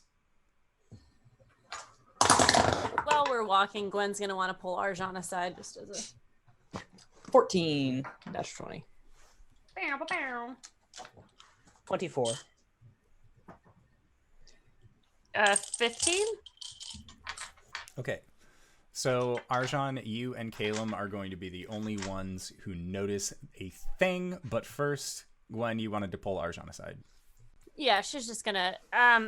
Hey, it looks like you and Cori were talking about something pretty serious that you don't need to talk about. But I was just, she's definitely pulled him back away from earshot of everyone else. Are we concerned at all about what's going on with Caelum right now? Yeah. Okay. I've always. I know, but this specific thing, like, I don't know what this thing is. If it's connected to the Raven Queen, is that bad? Is it good? I don't know. I feel like I'm in over my head here. Yes, it seems to be connected to the Raven Queen, but no, I don't know if this is particularly bad because he seems to have control of it. This isn't the only thing that's happening to Caelum right now. Yeah, the whole second puberty thing really hit at a good time, huh? Yeah. Yeah. Do you know what happens with them? Have you researched them at all? I don't know. I haven't spent any time with the Hallowed God. They would know a lot about the Raven Queen. Mm-hmm. But I don't even know where their sanctuary is. Yeah. Sorry your friend left. She seemed pretty cool. Yeah. Mm-hmm. Yeah. Did you end up sending her those letters that I know nothing about? No. I sort of stopped writing them after I died. Yeah, yep. That'll do it. Need to talk about it? I mean, we're kind of in the same boat here. Philip just randomly left for no reason because he is a DAC. She just randomly left because I don't know why, but that seems pretty DAC-ish. I mean, if she went back to the Feywild after we dealt with the tree, then I'm sure. Why would she go there? I'm sure it's to bring him back to the Feywild, but I don't know what for. Yeah, I felt stupid asking during that whole thing, but like that whole something about the Judges 3. Was that her or was that? You weren't able to actually hear that part. Oh, JK. Yep. The only one who had been able to parse Oh, what right, was being right, said right. was Cori. You had just heard. Which she isn't intentionally keeping a secret. If you want to ask her about it, she will be forthcoming with information. Yeah, it's probably something Gwen doesn't care about. Yeah, so, if you want to discuss, we got a long walk.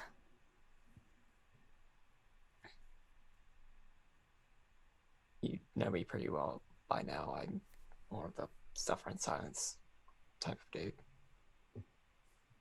Yep, but you do know you don't have to, right? I know. Does that make you feel better? Suffering in silence? I'd rather just have some time to think. Okay. So have you seen snow before? Yes. Have you ever had Hobbit beer before? Halfling beer, sorry. And I don't know if we're legally allowed to use that word. Sorry. And as you are doing your best to distract Arjan, Gwen, Arjan, you are kind of just like, yep, like you know Gwen is trying right now, so you're giving her the benefit of the doubt, but you are focusing on this storm front that is coming. And you and Caelum both look forward, and what you can see is that at the center of this storm front, almost seems to be leading it forward, there is a large darkened form that looks like it is flapping great wings as it approaches. Caelum's going to take Seb and tuck him into the front of his cloak, like he would do with like a small dog. And you hear, "This is warm." Haha. Incoming. What, should we hide again? This might not be a problem we can hide from. And he's pulling a club from the back of his shield. A club? I left my spear in the Shadowfell. Oh, damn. Oh my god. That's right, you did throw that down. I remember listening to that and being all like, I wonder if he's going to stick to that. Bet your sweet ass I did. Where the fuck did this club come from? Why are people just pulling random weapons out that I didn't know about all of a sudden? I've always had this club. Yeah, evidently! In Advent, after I fought Farron, I said that I stick a club behind my shield. Oh my god. Oh Jesus! Hey, That's Caelum, continuity. where's your sticky do? I dropped it in the Shadowfell when I was running. I have javelins. Do you want a javelin? You've had javelins? They are sticking out of my back. How do you not see them? I can't see any weapons, evidently. Caelum gets this 1,000-yard stare about javelins being stuck in someone's back for a second. Listen, Sorry. Nobody keeps track of their starting equipment. It's fine. Oh my god. Speaking of weapons, hey, so like a wing-a-ling thing is coming toward us, yes? It is, and I would like for you all to roll initiative as you're having these arguments out in the middle of the road. Do I recognize this wing-a-ling? You do. Does it have a familiar sword sticking out of its back? Arjan and Caelum do not see a familiar sword sticking out of its back. It's fine. It's fine. I mean, 7. It's fine. look, if we got people dropping their swords in the Shadowfell and at the bottom of ravines. I used this club to train against Gwen on the ship. I remember that. My rapier is at the bottom of the ocean. Elistray gave me that sword. My shit got stolen by a bunch of dacks. 13. Okay. Caelum? 18. 19? 18. 18. And Minus Cori. 1. 14. Okay, so...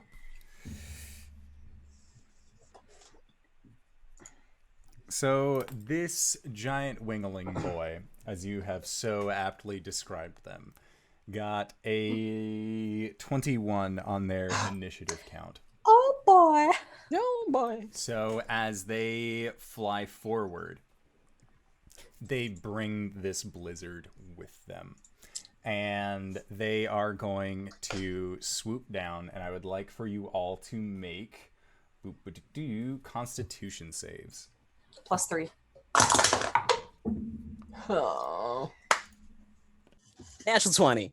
12. Woohoo! I just need to like wash all the juju off my dice. Yes. This isn't a poison effect, right? It is not. Okay, I'm gonna re-roll because I rolled at advantage.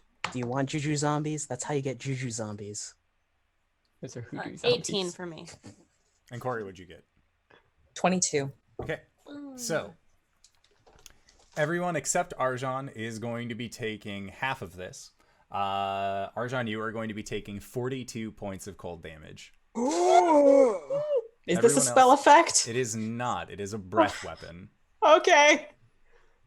Alright. Everyone else is going to be taking 21. Seb disappears. Oh no. He rolled a nat 1. He does not like the cold anymore. Snow is bad for young Seb. The cold bothered him anyway.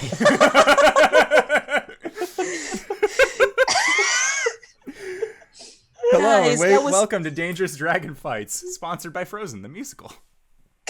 Frozen I know. 2, you can get your tickets now. Can I Give us that money, Disney. can I encourage Arjan real quick? That was 25 silver worth of incense gone. Oh. Fuck. All right. Next up, as this creature has blasted by you with this snowy breath, bringing the blizzard with it. Wait, were we supposed to take half of that? Yes. Oh shoot, what was it? God. 21 total. 21 was half. 21 is half. Okay. And that is cold damage. All right, so then next up, as this blizzard sets in, Caelum, this dragon has just flown over you, blasted you with its icy breath, and then has returned to the sky. How far is he away? At this point, it is roughly 40 feet away. Big talk coming from someone within guiding volt distance. Yeah, I'm going to spin from the shield, pull back like an arrow, and launch a guiding volt at it. Okay, make an attack roll.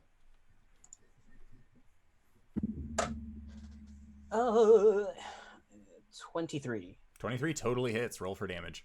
God damn it. I need more dice.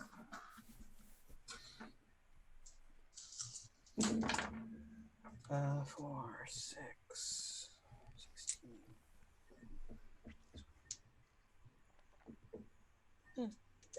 25 points of radiant. Lightning damage. Okay. Oh, wait, sorry. That's 76. Would I say 25? I believe so. 31 Okay. points of lightning damage. It takes the lightning damage like a champ. Ah, yes, but now someone gets advantage on it. That's true. And next up, it's Cori. It's flying, huh? It is. Oh boy. How high is it? At this point, it would be, in order to use its breath weapon, it would have had to get within 30 feet from the ground. So it swept down, blasted, and then was just continuing forward. So it's 30 Okay. feet above the ground, but 40 feet away. Okay.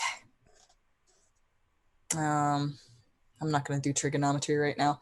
I'm going to.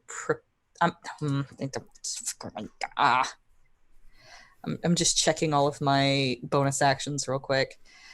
30 feet away, diagonally, because a squared plus b squared equals c squared. Sorry. Yeah, Nerd. You're Yeah. assuming D&D exists in a Euclidean geometry. Your Euclidean geometry.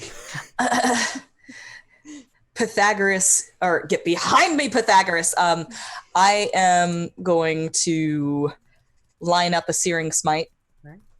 And I am going to ready an action to attack the boyo. Okay. Comes around. Sounds good. Next up is Arjan.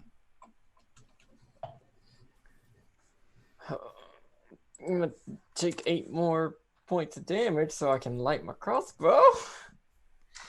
That's what I do. I'm gonna take a couple of shots. I'm sorry, it's 50 feet diagonal. Oops. Nerd. Quick math. I'm sorry, what? Huh? Caelum, why don't you dodge? Crap And baskets. so I lit my crossbow and I'm taking 2 shots. Okay. Okay. One of them was a natural 1, so that's cool. The other one is a 26 to hit. One of your shots is at advantage. 'Cause they got you. That would have been. It would have been the one that hit anyway. So that is not a natural 20. That would have missed. Okay, so that is going to be 5 points of piercing, 4 points of fire. Okay. Turn. Sounds good. Next up is Gwen. Okay. I can't do a lot from the ground. I could do that, but we might be facing hags. So I don't know if I want to blow my load so early. Hey. So I'm gonna rage. Gross.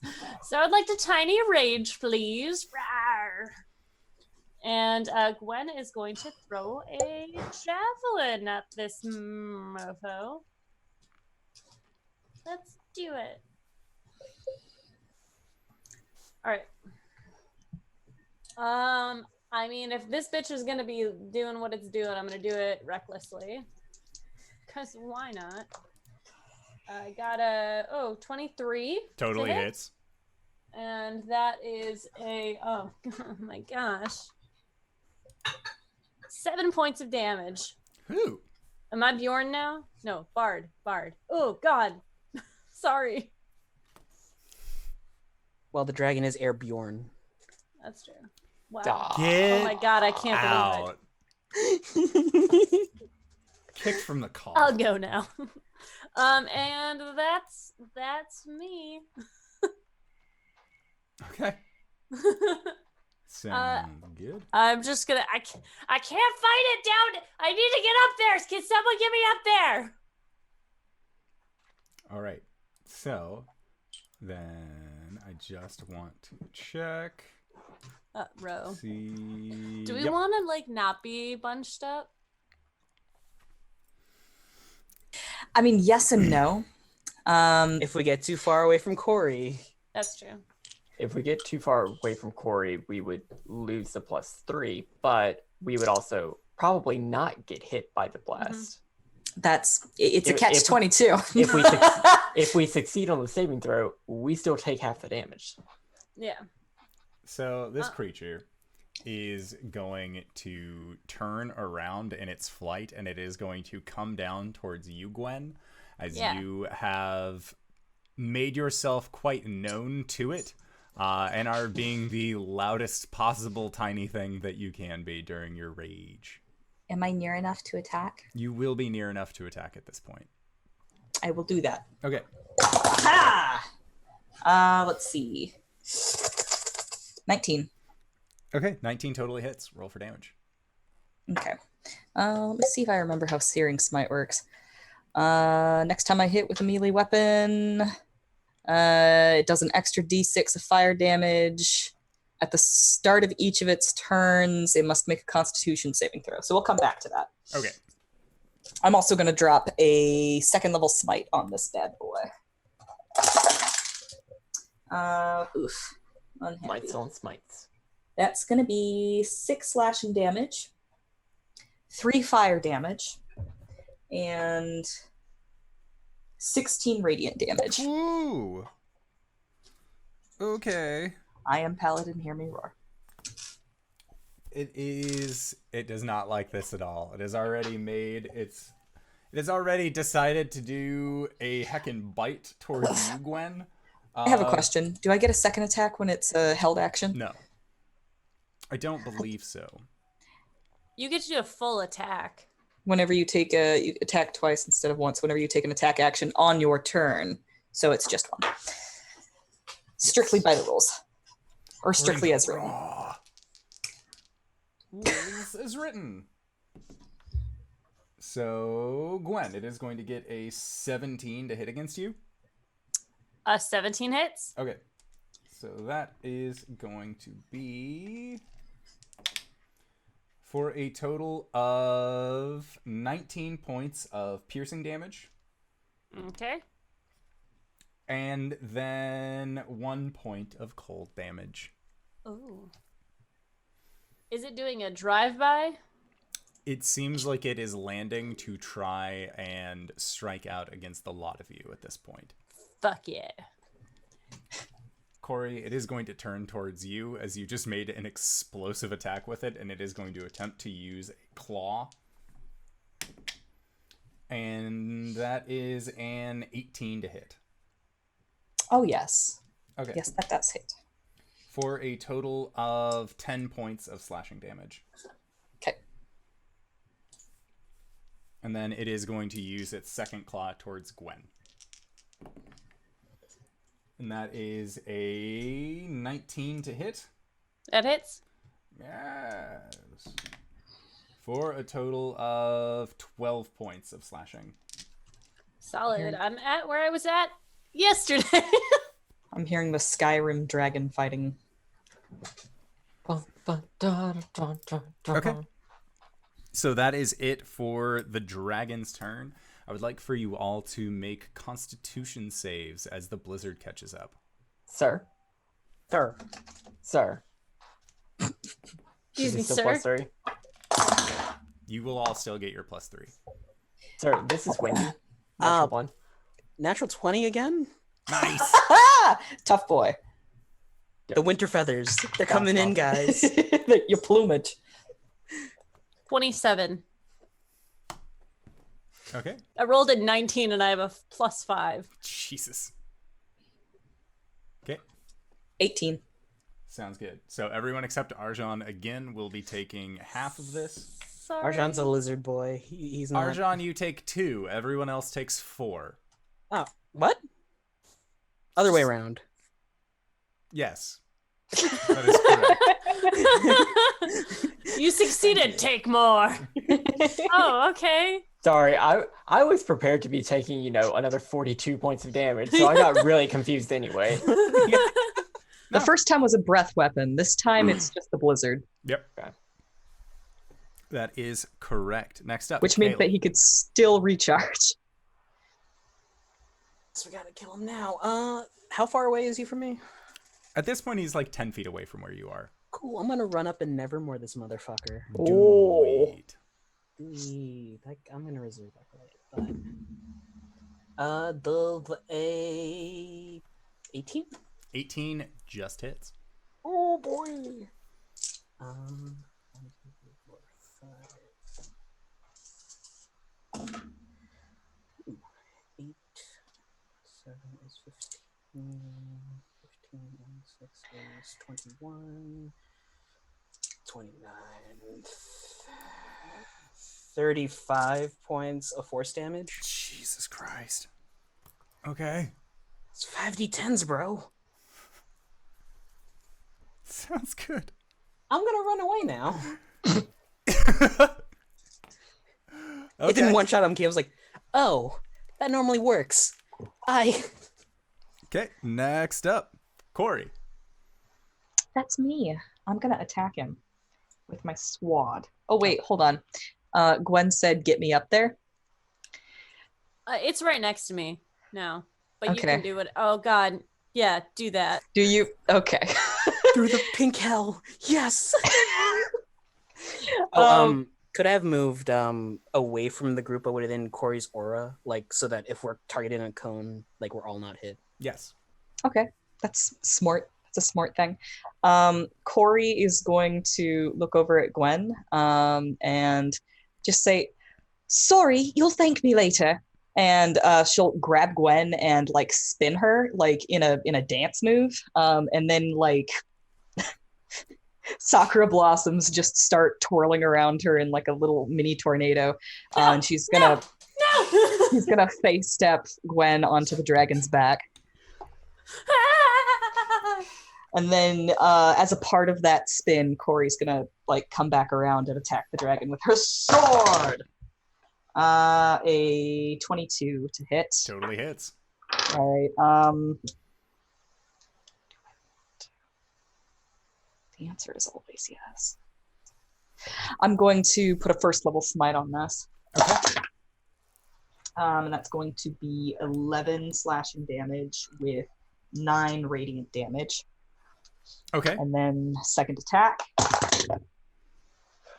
Oh, the dragon should have made a Constitution saving throw on its turn. It hasn't had a turn yet. Hasn't had a turn yet? Okay, no. sorry.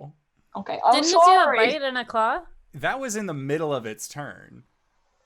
That wasn't at the start of its round, so it's just melting at this point. It hasn't had a turn since I attacked it. That's correct. Right? Okay. Yeah. All right. Cool. That's fine. A 18 to hit. That hits. Roll for damage. All right. Another first level smite. That's going to be 7 slashing damage and 7 radiant damage. Cori, what does it look like when you destroy this dragon?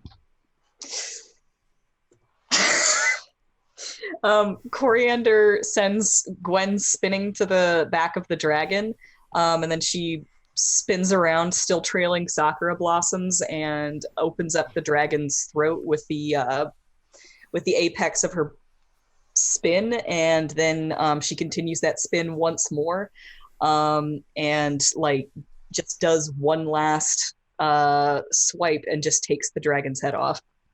Okay. Oh my God. And Gwen drives her axe into its back, realizes it's not moving, and she goes, "Yeah!" So as you decapitate this dragon, there is a very wet sound, and you are met with very little resistance as your blade sinks through. As the head of this dragon falls off, you realize there's no meat, there's no bones, there's nothing inside of this dragon other than snow and ice. And Gwen, as you are on its back, you just feel it beginning to melt under you as you're like sinking into the body of this dragon.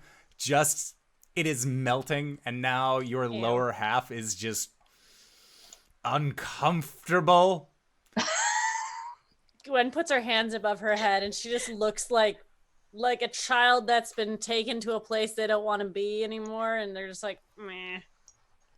But the dragon is no more. Oops. Sorry. Help me, please. Gwen, you are about chest high sinking into the large mountain of slush that was this dragon. No worries. Once Can spring rolls around, it'll just melt right away. Gwen's gonna like try and move out of this. Make an athletics check. Okay. Can I assist by like hucking a rope up there to pull her I don't out? need it. Oh. 23. You're totally fine. Gwen gets out of this, goes over and punches Caelum in the knee. Ah. Is it the plant knee or is it the like bony human knee? The bony knee. Oh yeah. Do you remember which one is the plant knee? Left or right? It was the plant one. Sorry. But it's like just above the joint where like the plant meets flesh, and it's like, ow. And Good as job, the everyone. We did blizzard it. is continuing to wrap around you all, make another set of perception checks. Can I examine this dragon and see if it was the same one that killed me? 17. 11. Natural 20. Dirty 20. Damn. Gwen, you are too focused at being uncomfortably cold and wet at this point that you are just sort of like shaking off the slush that has made its way into your boots and into your armor. What little armor that you actually wear. It's cold and uncomfortable. But the rest of you three spy, looking around through the blizzard, that there are 3 other shapes that are currently flying around in this blizzard. They do not have wings, but you begin to hear a noise. And the noise begins on the call of the wind, and it is a laugh. And you hear, looks like these ones are strong enough. Still initiative? You are not If I still look- in initiative. If I look over to Arjan and he sees the crackle of energy coming from the shield, does he do anything to stop Caelum? I'm gonna try to shoot one out of the air. Go for it. Right before the shot goes off, Gwen is just like, can someone please do something about... Oh, shit!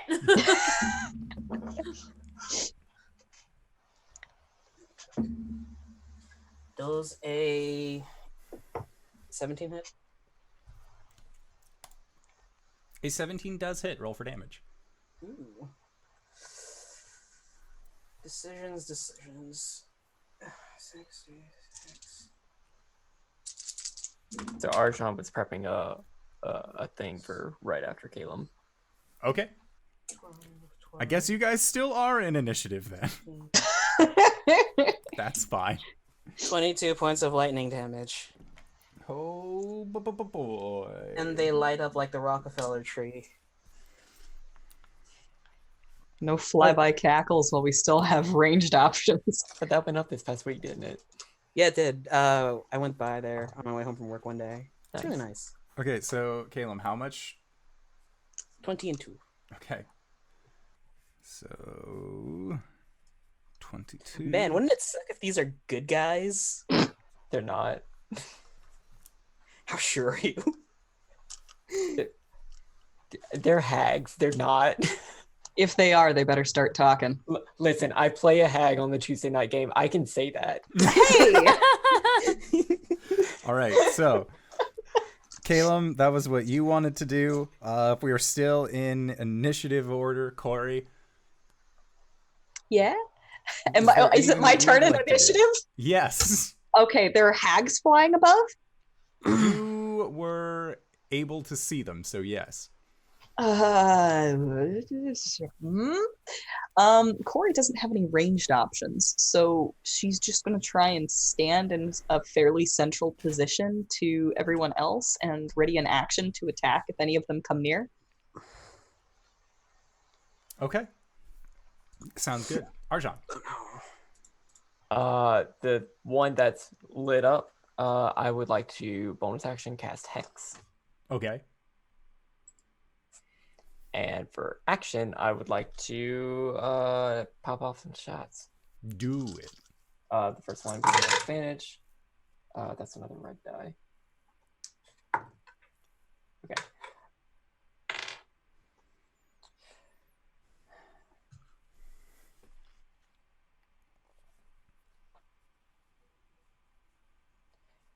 $18 points of piercing damage. Woohoo! 5 points of fire damage. 4 points of necrotic damage. Okay. There is a brief stop to the cackling. Sorry, those were a 25 and another 25 to hit. Both of those hit. So yeah, cool. There's a brief stop, and they're like, "Oh shit, man! Behind me!" It is a oh, you motherfucker! Like there is no veneer of language that these creatures have. What is so that was total damage for both those hits, Arjan? Yep. Okay, got it.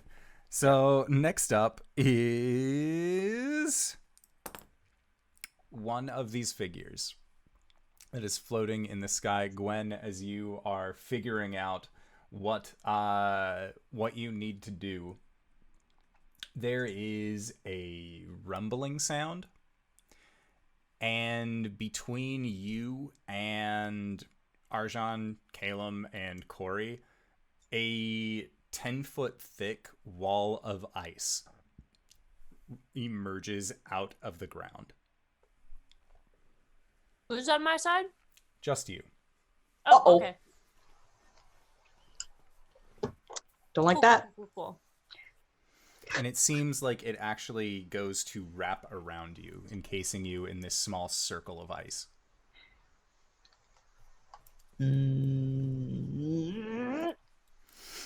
So then, This is fine. Gwen, wet. what I'm is cold. your dexterity? My dexterity total Your dexterity modifier. +1. Okay. So then the second hag that was What? lit up like a Christmas tree gets their turn. Why did you ask me that? Because you both have 7 in the initiative count. So it was Oh, I determining see. who I goes was like, first. what?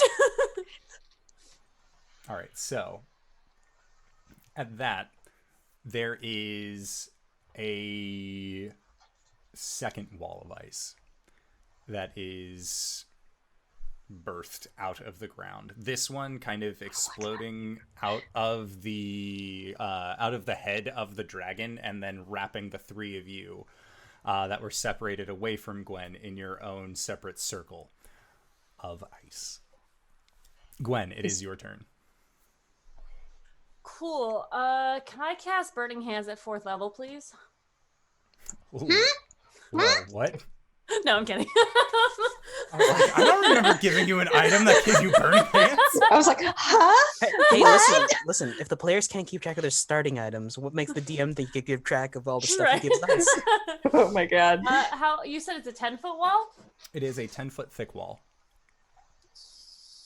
10 foot thick, 10 foot high. Both. Okie dokie. I would like to try and climb it. Or is it slick? It Is it is climbable? slick, but Is it you can totally do this. Is it climbable? I would like to Or, athletics it. sorry, the wall is only 1 foot thick. Ho ho. Oh. Does that mean she's still within 10 feet of me? I would like to. Am I continuing my rage? No, because there was downtime, right? There was was a little bit of downtime. A Okay, brief bit of downtime. so I would like to tiny rage again, please. Okay. And then I'm going to try and athletics my way up this wall. Okay, make an athletics check. Oh no! Why? Uh-oh. Uh-oh. That's a 13. I rolled 2 5s. So as you go to climb up this wall, it is too slick and slippery. You are unable to actually climb up it. Okay, then fuck that. I'm just gonna throw the Sun Forger at this bitch. The one who encased me. Okay, Okay. that's fine. Could it make a deck save, please? Yes. Oh, It got a 10. solid. It takes all of this. I'm gonna get my fireball dice out. Okay. 10, 15, math. 18, 19, 22 damage. Yeef. So 22. Was this the Gonna same say- hag? What? Was The this the hag? same hag? That was a different hag. Oh. And Gwen's gonna say, "Fuck you, bitch! Come down here and fight me like a, I don't know. You Faith, she fights normally. You should fight normally too." All she got. Okay.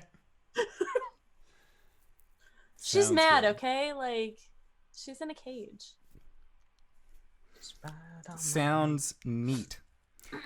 So, Gwen, that was it for your turn. Caelum, what is your dexterity modifier? You should know. It's a -1. Okay.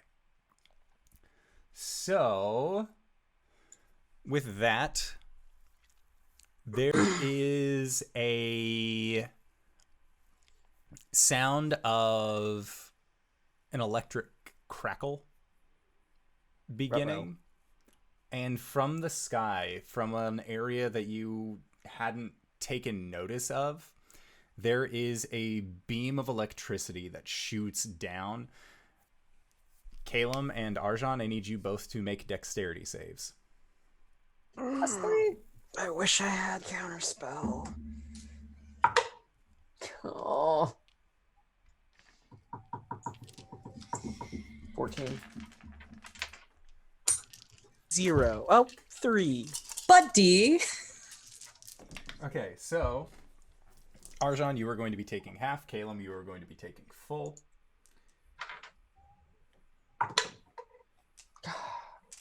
A total of 22 points of electric damage. This is a spell. This is a spell attack. This is that is correct.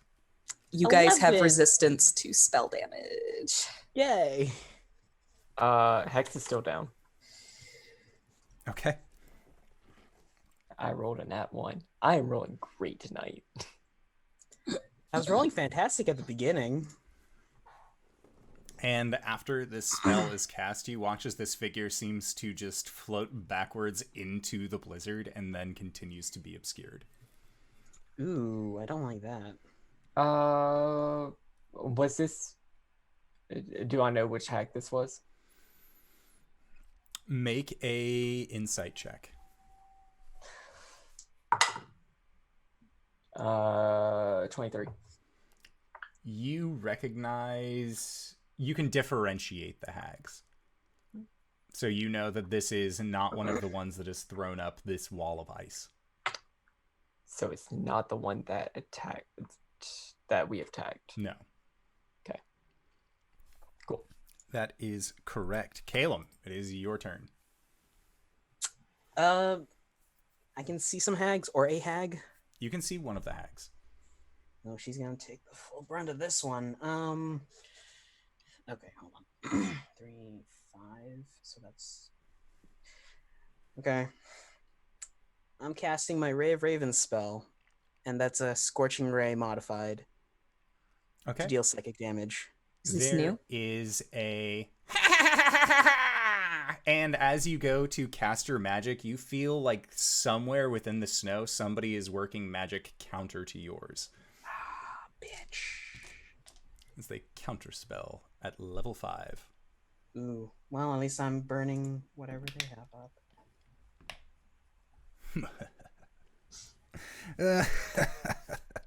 I'm going to pull out the Staff of the Adder, bonus action, flip it out, and then hopefully the best. Okay. Someone else's turn. All right. So next up is Cori. Divine sense. You are getting strong sense of Fae. Mal-aligned Fae. Do I know where they are? What is the stipulation for divine sense? Let us read.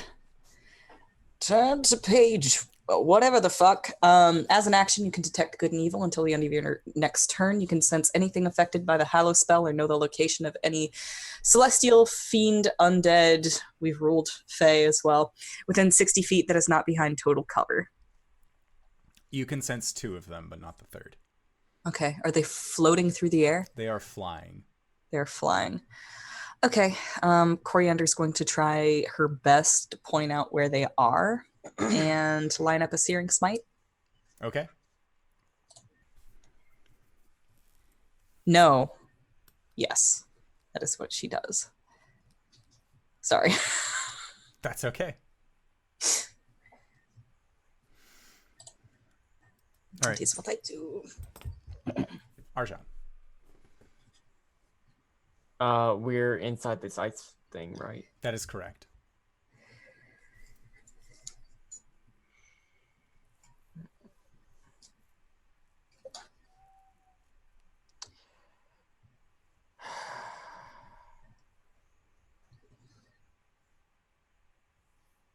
Arjan's going to step back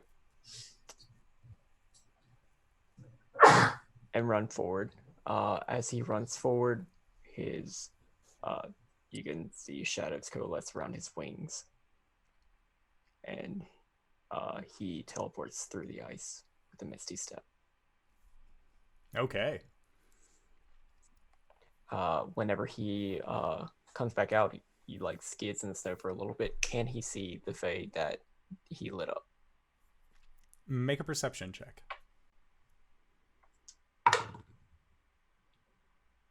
14. You have a sense that you know where, like, which one of them it is that you can see within this blizzard, but you aren't sure. Like, you know that if you took a shot, it wouldn't be without suffering some sort of impairment. But okay. Like, you can, through the snow and through the blizzard, you can see a rough shape. Okay. Yeah. That's fine. I cannot. They are not hexed. Take this out.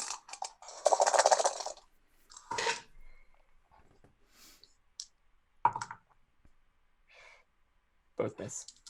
Okay. Sounds good.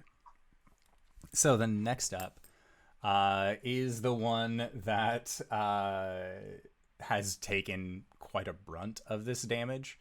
And you hear them beginning to cackle. And they say, well, I hope that even though you are able to survive the dragon, maybe you should stick around for a while. Possibly join my collection! And they are going to try and cast a Cone of Cold. So, Gwen, I am going to need you to make a...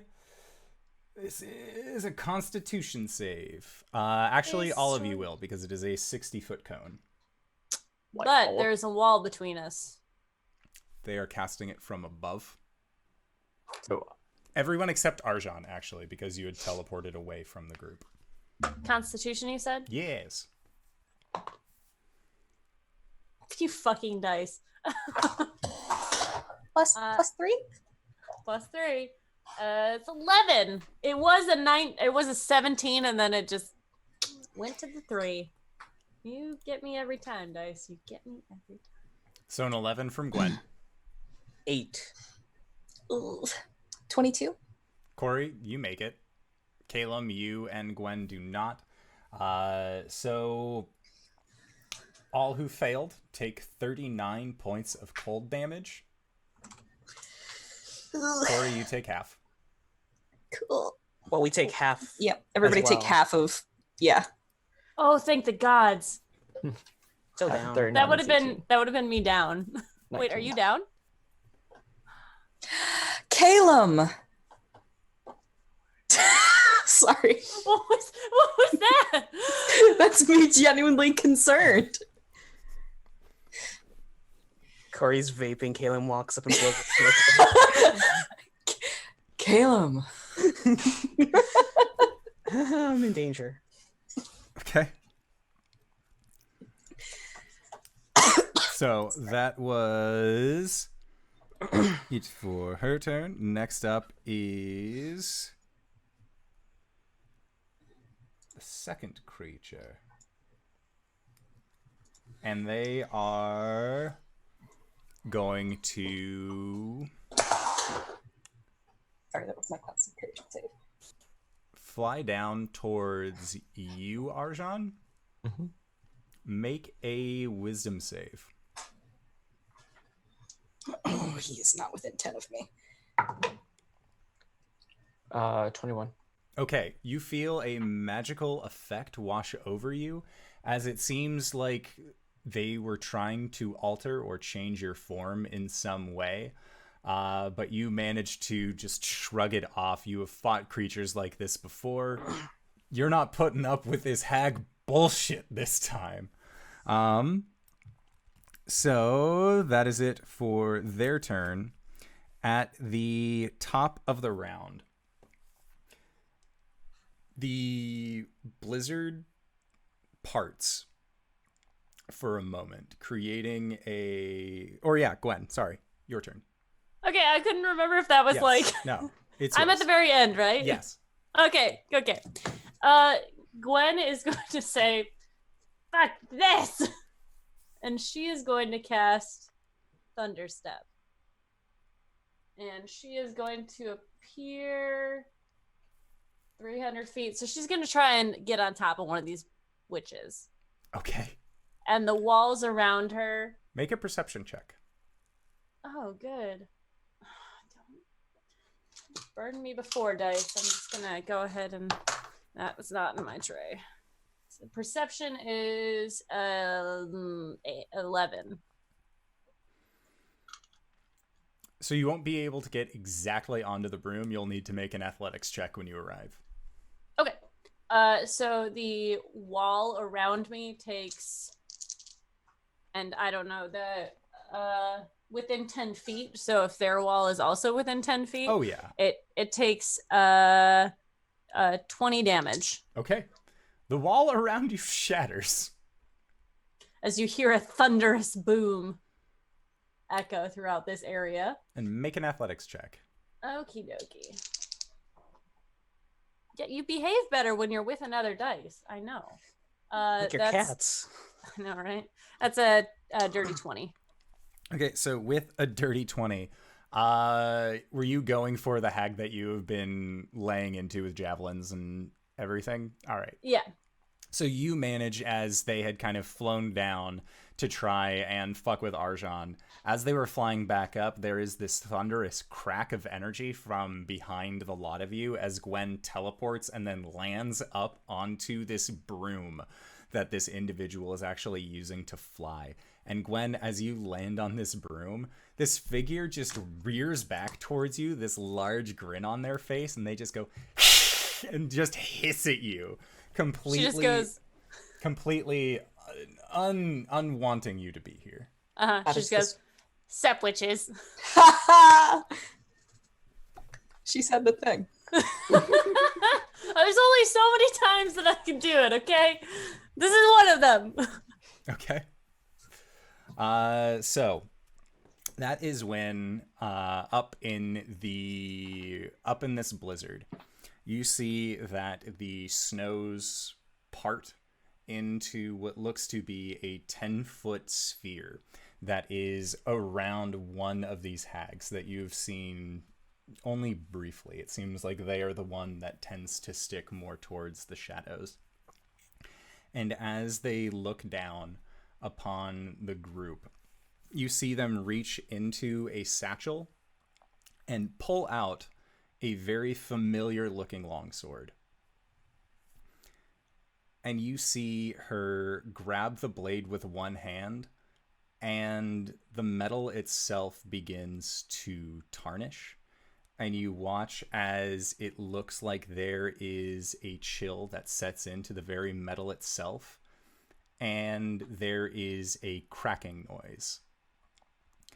The blade begins to turn into a fine powder, and with their hand, they scrape the bottom parts of it up towards the top, filling their hand with this silvered powder. Then they look down towards you and rear back and blow it down towards you. So... Indoor, what the fuck? How fucking dare you? Cori, I need you to make a dexterity save. Arjan, Okay. I need you to make a dexterity save as well. Who? Arjan. Hey. Oh, okay. I can't make one. I'm down. Caelum is down. 11. Hey. Oh, this is so good. This is great. 9. Okay. We're doing great. I'm doing great, hon. Okay, so This is fun. that is not the right die for that. So that is 10 points of bludgeoning damage. Is this a spell effect? It is. Cool. And 12 points of cold. Archon's down. No, he's not. Minus 8 damage on that. I don't know. Maybe he is. I don't know. It was No, 10 no, points. he's You said 10 points of bludgeoning damage and how many points of cold?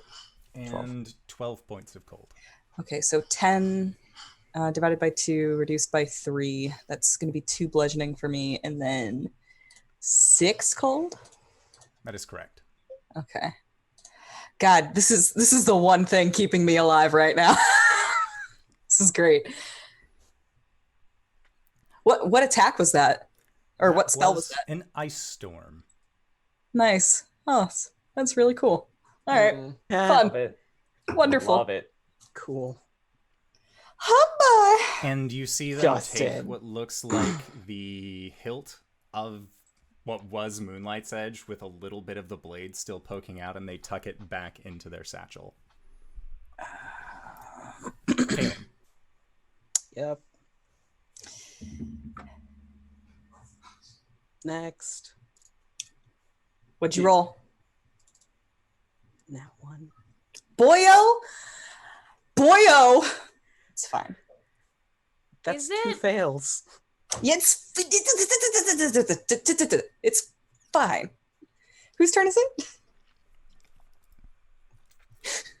Next up is Cori. Cool. I'm going to lay on hands on Caelum. You're getting 40 hit points. It's the lot. Cori, No. make a medicine check. What? A nat 1 is 2 fails. He already failed one. What? From the ice storm. Oh my god! What? If it's any consolation, that would have been a 5 with your +2. It's fine. Okay. Medicine check, huh?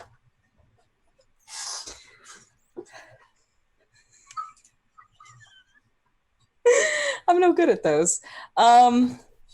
7. He's cold, but like, you feel like you could still fix this. All right. So Cori would have tried to lay on hands him. Would that still use the lay on hands stuff, or would that just not go? The lay on hands wouldn't take. So you still expend it, but nothing is going into it. Okay. All right. Justin, you get back here, so help me. So Cori tries to lay on hands on Caelum, sees that he does not stir, and she's going to drop to her raven form, and she's going to misty step onto the broom of the hag that broke the sword. Make an athletics check. Natural 20. You for sure do this thing. Okay. I've used my action and my bonus action. That's it. Okay. Next up, Arjan. Do I see? Do You I would see have the hat definitely heard Cori exclaim that her medicine is not working. You can still see Caelum. Do I see the hag that I've been trying to kill? You do.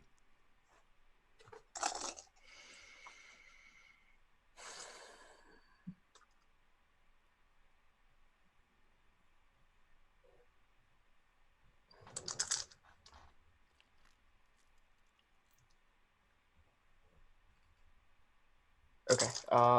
2 shots. Fuck. Okay. Does a 21 hit? Do I have disadvantage on it still? No. Okay, 21. Okay, 21 totally hits. I got a 1 on the blood dice. I'm gonna re-roll it. Yes. 6 points of piercing, 5 points of fire. Okay. How far is Cori away from me? Cori at this point is 30 feet away. As she had been able to misty step onto the back of a figure. Cori, you heal 5 hit points and can make an attack. This is my reaction, yeah? No, It's not? I don't think so. Okay. Double check and make sure whether or not this it uses my reaction. That's a 10. A 10 to hit? Mm-hmm. It does not. Cool. Reaction immediately. Okay. Cool. Sorry. It's okay. So it is now the hag who does not have a figure on their broom's turn, and they are going to cackle. And Arjan, or actually Gwen, I need you to make a wisdom save.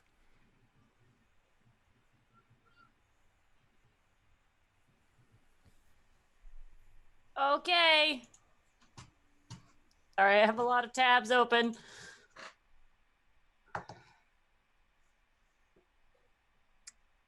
Three. Gwen, as you are holding on to this broom and you feel that inner rage peaking up internally as you are so ready to lay the hit down on this awful, awful creature, you feel yourself becoming smaller and smaller and smaller. And this hag seems to be getting larger and larger and larger. And eventually that hag turns around with a large sack and they scoop you up inside. And as you begin to struggle, you see that you have tiny little mouse and hands that are currently scrabbling at the inside of this bag, trying to free yourself from a polymorph spell. Cool. We're doing great.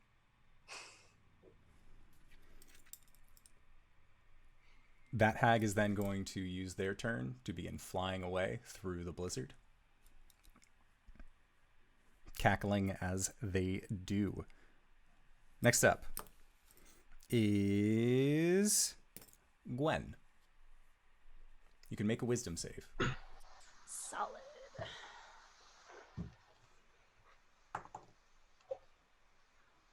Five. You continue staying as a mouse.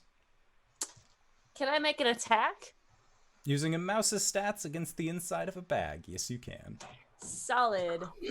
might am nat I 20. still raged? You are not at this point. Okay. I got an 11. Nice. Your fangs deal 1d1 piercing damage. So you deal 1 point of piercing damage to the side of this bag, and you can peer out, and you see that you are moving very far away from your friends.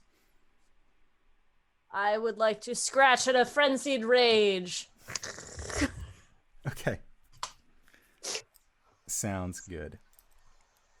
So next up is the individual, Cori, that you landed on their broom, and they are going to look at you and give a incredibly wide smile. And you can see that there are just too many teeth in this hag's mouth. And they look at you and say, "Your friend is going to be delicious." And they are going to try and cause you to shift as well. Make a wisdom save. I do this with advantage because I'm within 5 feet. Mage Slayer? Yeah, Mage Slayer. I already used my reaction this turn. Yeah. Wisdom save? Yes. 25. Okay, you managed to save out of it, and she just looks upset as the broom that the two of you are on begins to plummet, as there is too much weight on it for the broom to actually stay elevated. Cori just is glaring at her with like the coldest eyes. All right. So then next up is Cori's turn. I'm going to attack the witch, the hag, with my sword. 22 to hit. That'll hit. Okay. I'm going to... I don't know how many. Hold on, let me double check my slots.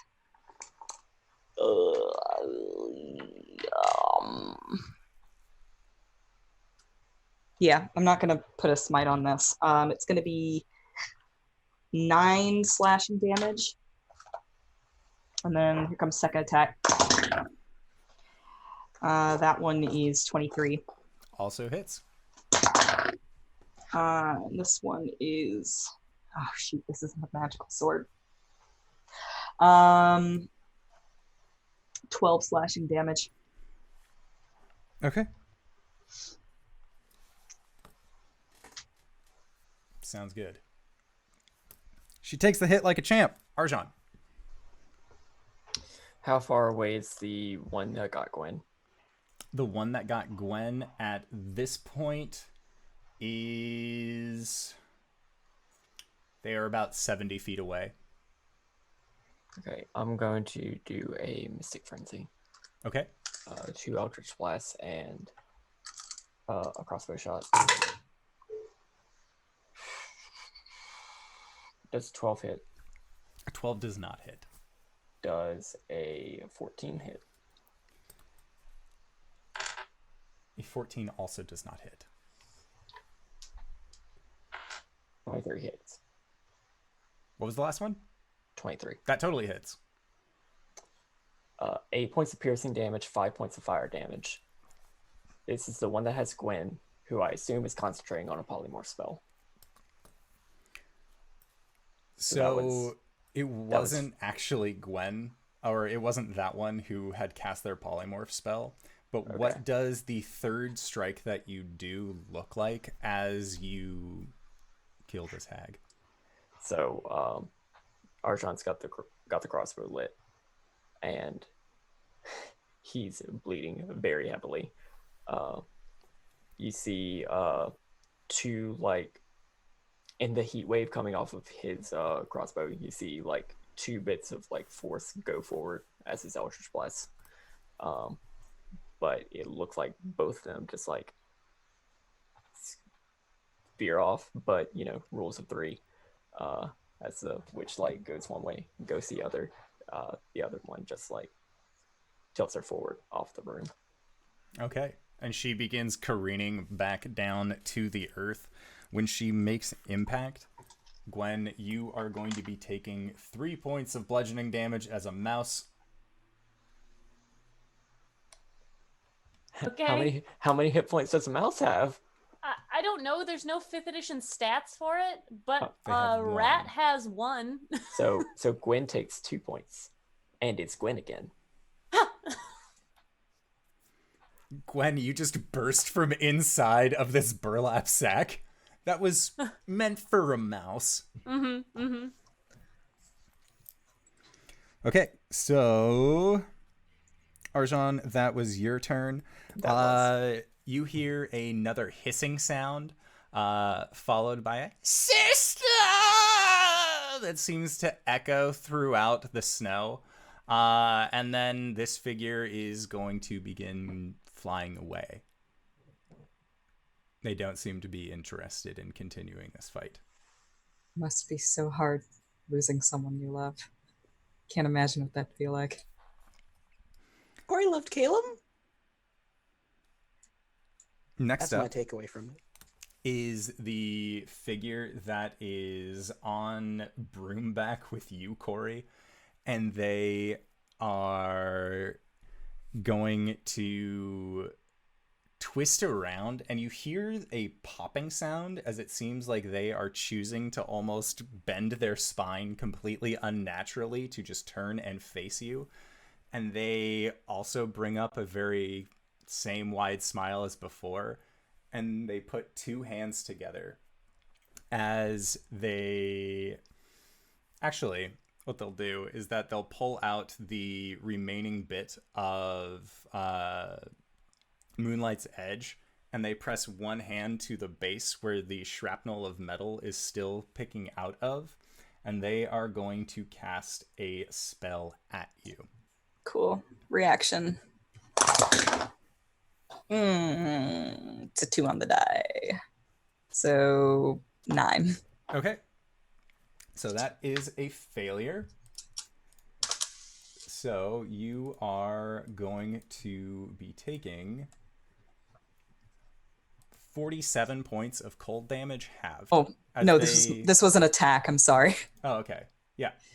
Your attack. What save am I doing? You're doing at this point, it is a con save. Okay, this is at advantage. Dirty 20. Okay. So you are going to be taking half and half again. So that is half of 47, which is 23, and then half of 23, which is 12 points of cold damage. Okay.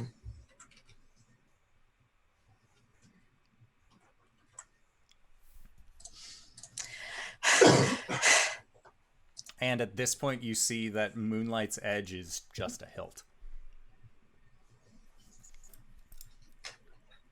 But that was it for their turn. Cori. How high are we up in the air? You are 60 feet up in the air. I would like to attempt a shove attack to just get her off the broom. Okay.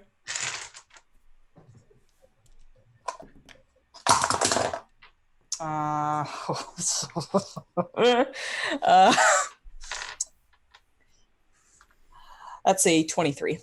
Okay. So as she continues with this blast, you just rear back with your singular arm and just deck this hag right in her twisted face, and she goes tumbling off of her broom. As the hag separates from the broom also begins to plummet downwards. Make an athletics check. Okay. Oh, natural 20. All right, so you are going to be taking less on this number.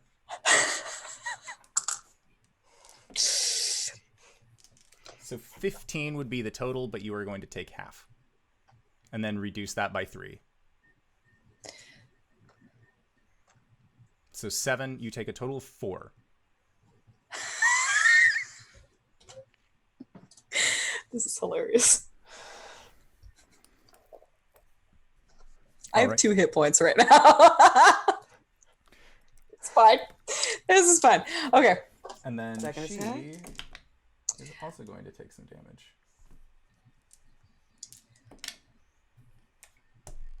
Okay. Do I happen to still be next to her when we land? With your nat 20, you totally are. Is she still alive? She is. I'm going to take my second attack. Okay. We both plummet to the ground, and like whilst she is recovering from that fall, Coriander just pops out of the snow like a daisy, and she just brings that sword down on her. That's going to be a 21. 21 totally hits. I'm going to drop my last smite on her. I don't even care anymore. That's going to be 6 slashing damage, non-magical, and then 6 radiant damage. I rolled really low. Okay. She is still up, looking pissed. Arjan. How many of the hacks can I see? 1. Just one. Just 1. It seems like the other just said fuck it and was out, but because they had no additional companions on their broom. Okay, so I can't see them at all. You can just see the one that Cori is currently engaged with.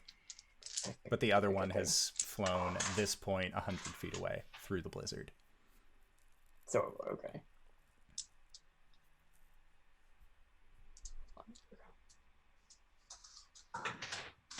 Okay, that didn't land. Did 16 hit? A 16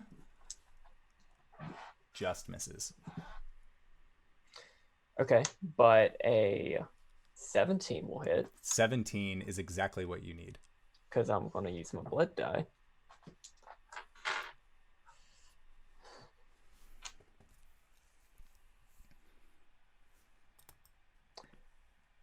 Blood curse at the marked. Bonus action. Okay.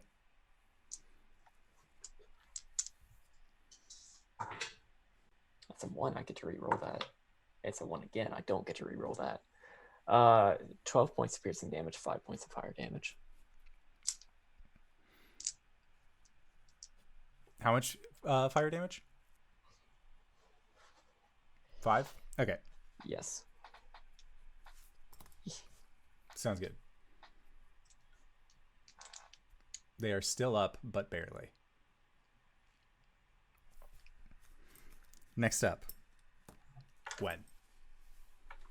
Is the one who's running away flying?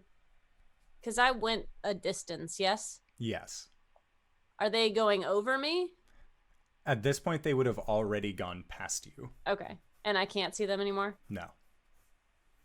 Okay. Cool. Gwen is going to attempt to get back to her friends. How far am I? At this point, you would have been... You were 40 feet away. Okay. So if I move 35 feet, I can get up next to the You'd be able hag? to, yeah. I'd say you could use Okay. your movement for it. Then I'm going to double attack this bitch with the run axe. Recklessly, please. Okay. Does an 18 hit? An 18 does hit. All right. That's... I always forget. It's plus 5. 13 damage on the first hit. Okay. And the second attack is cocked. Is a 16? You're rolling with advantage, right? Because it's all No. melee attacks for a round Oh. on a reckless. I thought it was just the first one. Nope.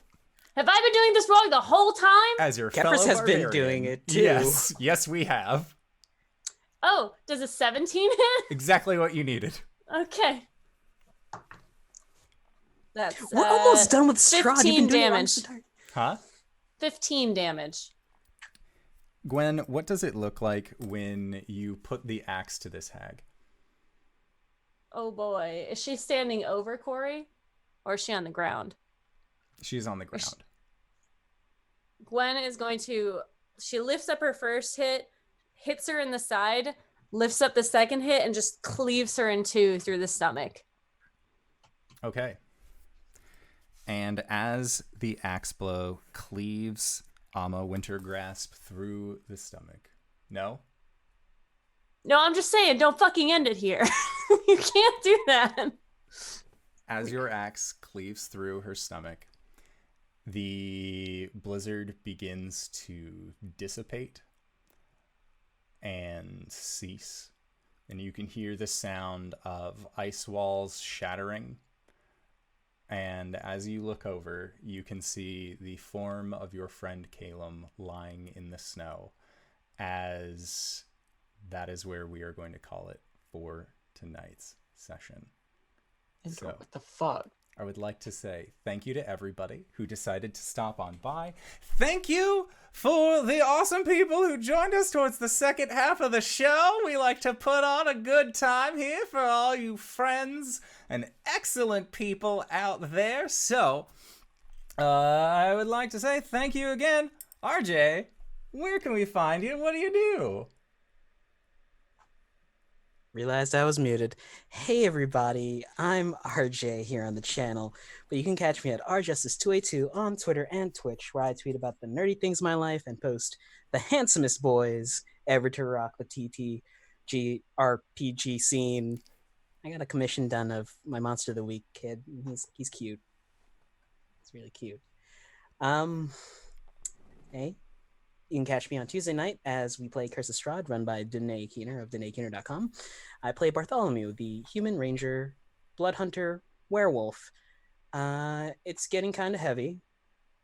I think we're gonna fast play tomorrow, correct? Boy, we're gonna try. We should have did some stuff while you were on that plane, Wings. Anyway, you can also catch me and the lovely LBHackEmUp over at Pro Restarters channel on Sundays at 8 o'clock EST, where we play the Cypher system in a game called Phase, where I play a robo who just did IT on his own people. It's a good time. Hey LB, where can we find you? What do you do? Don't speak to me. Don't even look at me. I'm LBHackEmUp. You can find me on Twitter at LBHackEmUp. I retweet when I'm in things. You can find me this week on Nope, we don't stream that. I'm doing a game with Koss on Saturday. You can't see it, but I'll be there. Maybe I'll live tweet it. Who knows? And then Sunday, I'm on Pro's channel. I don't have any more wine. That's a problem. Yeah. I was thought about shotgunning a beer, but then I was like, it's like a stout. Oh. Honey, no. Oh.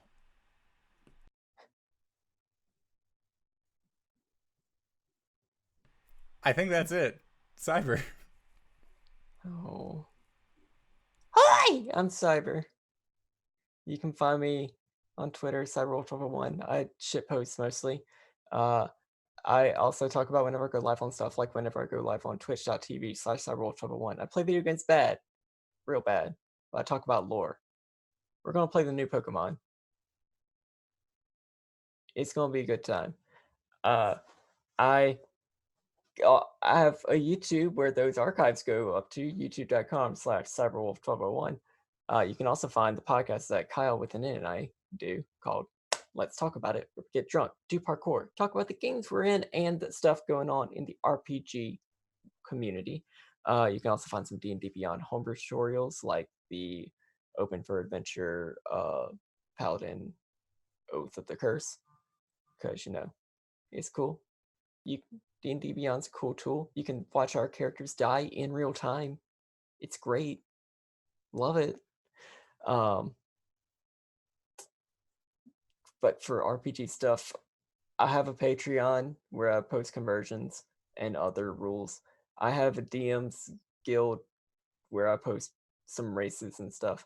I'm on this channel on Mondays where, oh boy, and I'm in here on Thursdays in the Ghost of Saltmarsh game where I play Albus, the Kalastra Bard, where, oh boy.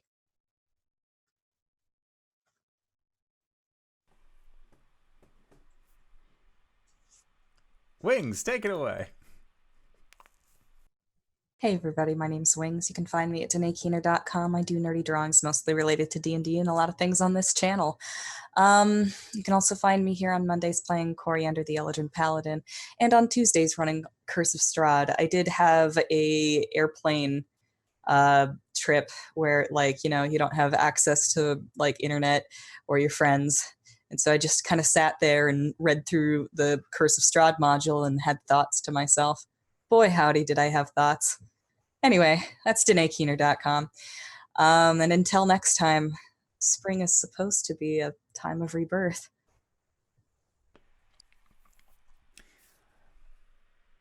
And if you have made it this far, you probably already know who I am, but if you don't, hey fella, what's up? It's me, your buddy, your pal, your friend, the Indoor Adventurer, the showrunner here at twitch.tv/Indoor Adventures. We do shows like this Monday, Tuesday, and Thursday at 5:30 p.m. Pacific Standard Time, and we post all of our VODs up at youtube.com/Indoor Adventures, as well as audio casts, wherever audio casts can be found under the same moniker.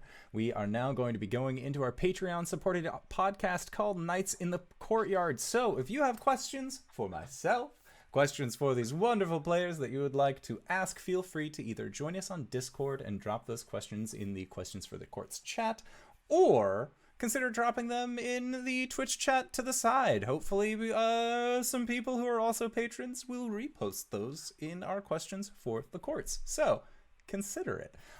So we are going to be heading off towards there. I would like to once again say thank you to everybody who decided to stop on by.